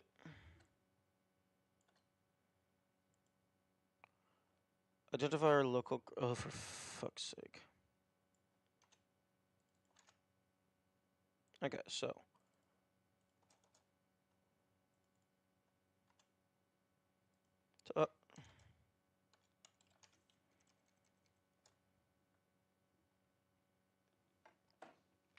Forgive for the non-extra time to invert the y-axis. Indeed. Okay, so tile force formula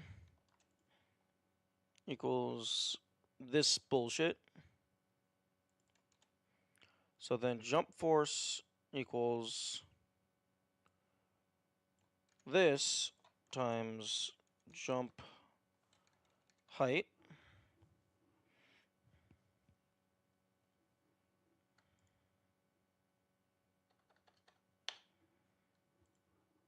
$16 times that.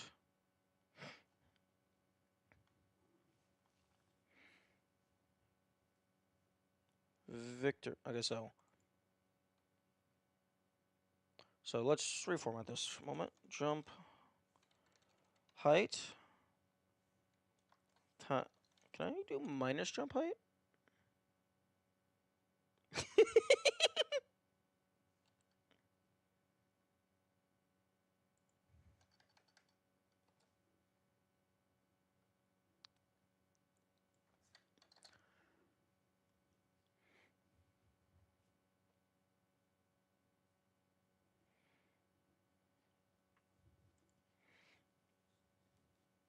Okay, so negative jump height times tile force formula.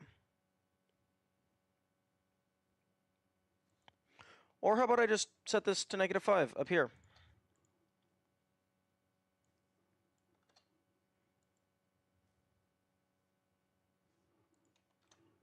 Because I want to go up 5 tiles. So jump height times tile force formula.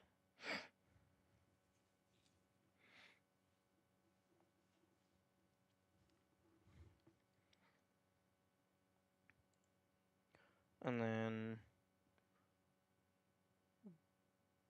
direction equals blah blah blah dot velocity blah blah blah blah blah. Cool. I will do that.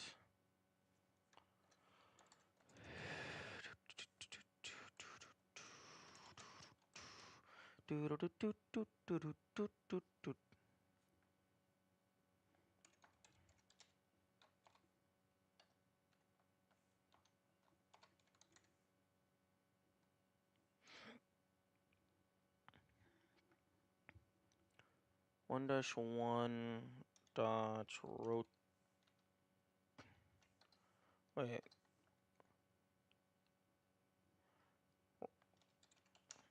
Yami, rotate isn't a thing. Rotated is a thing. Shit handler, indeed. This isn't actually doing anything anymore. It was supposed to spawn particle effects, but we deleted the game object that it was associated with.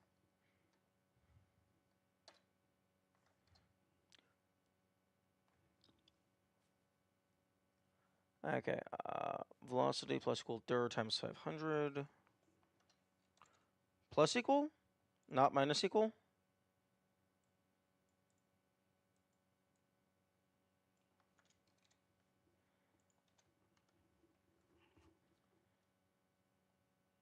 Why the fuck is my jump absolutely cracked? How to fix bugs still? Yes, cut off the arm. Jump height, -5. Jump handler. Jump height times tile force.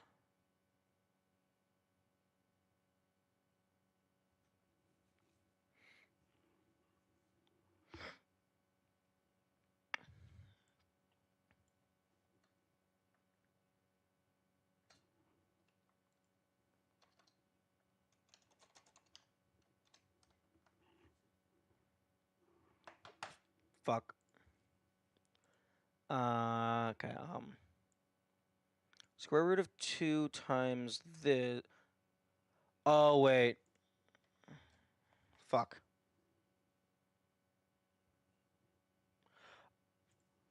Okay, so I broke my jump formula because I thought I could be fancy. I also have 3 minutes until I need to leave for work. And by leave for work, I mean get ready for work.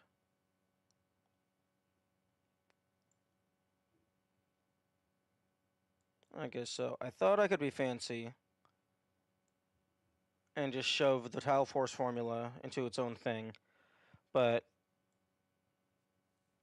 no, because I also need to put in the actual number of tiles inside the square root, I think. Just add jump tile at the end where the height was supposed to be.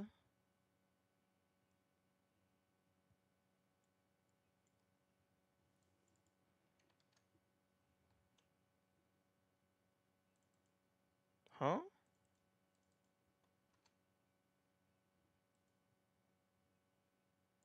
No, I wanted to have tile force formula just so I could...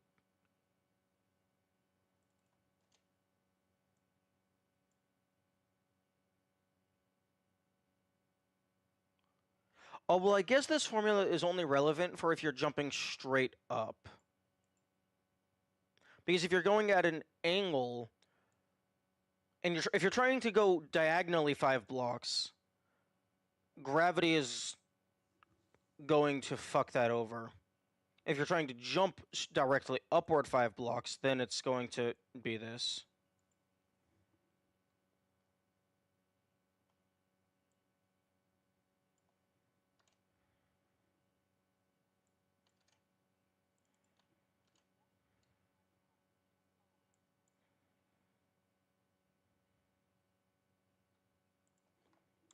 Okay, so 2 times gravity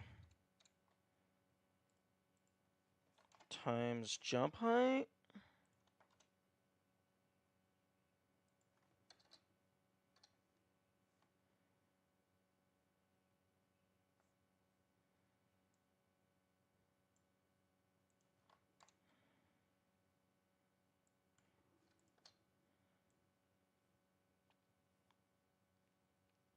Times jump height outside. Okay.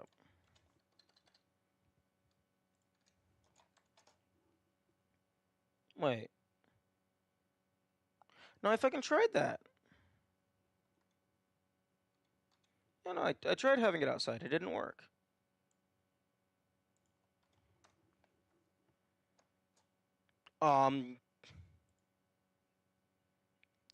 Jump force.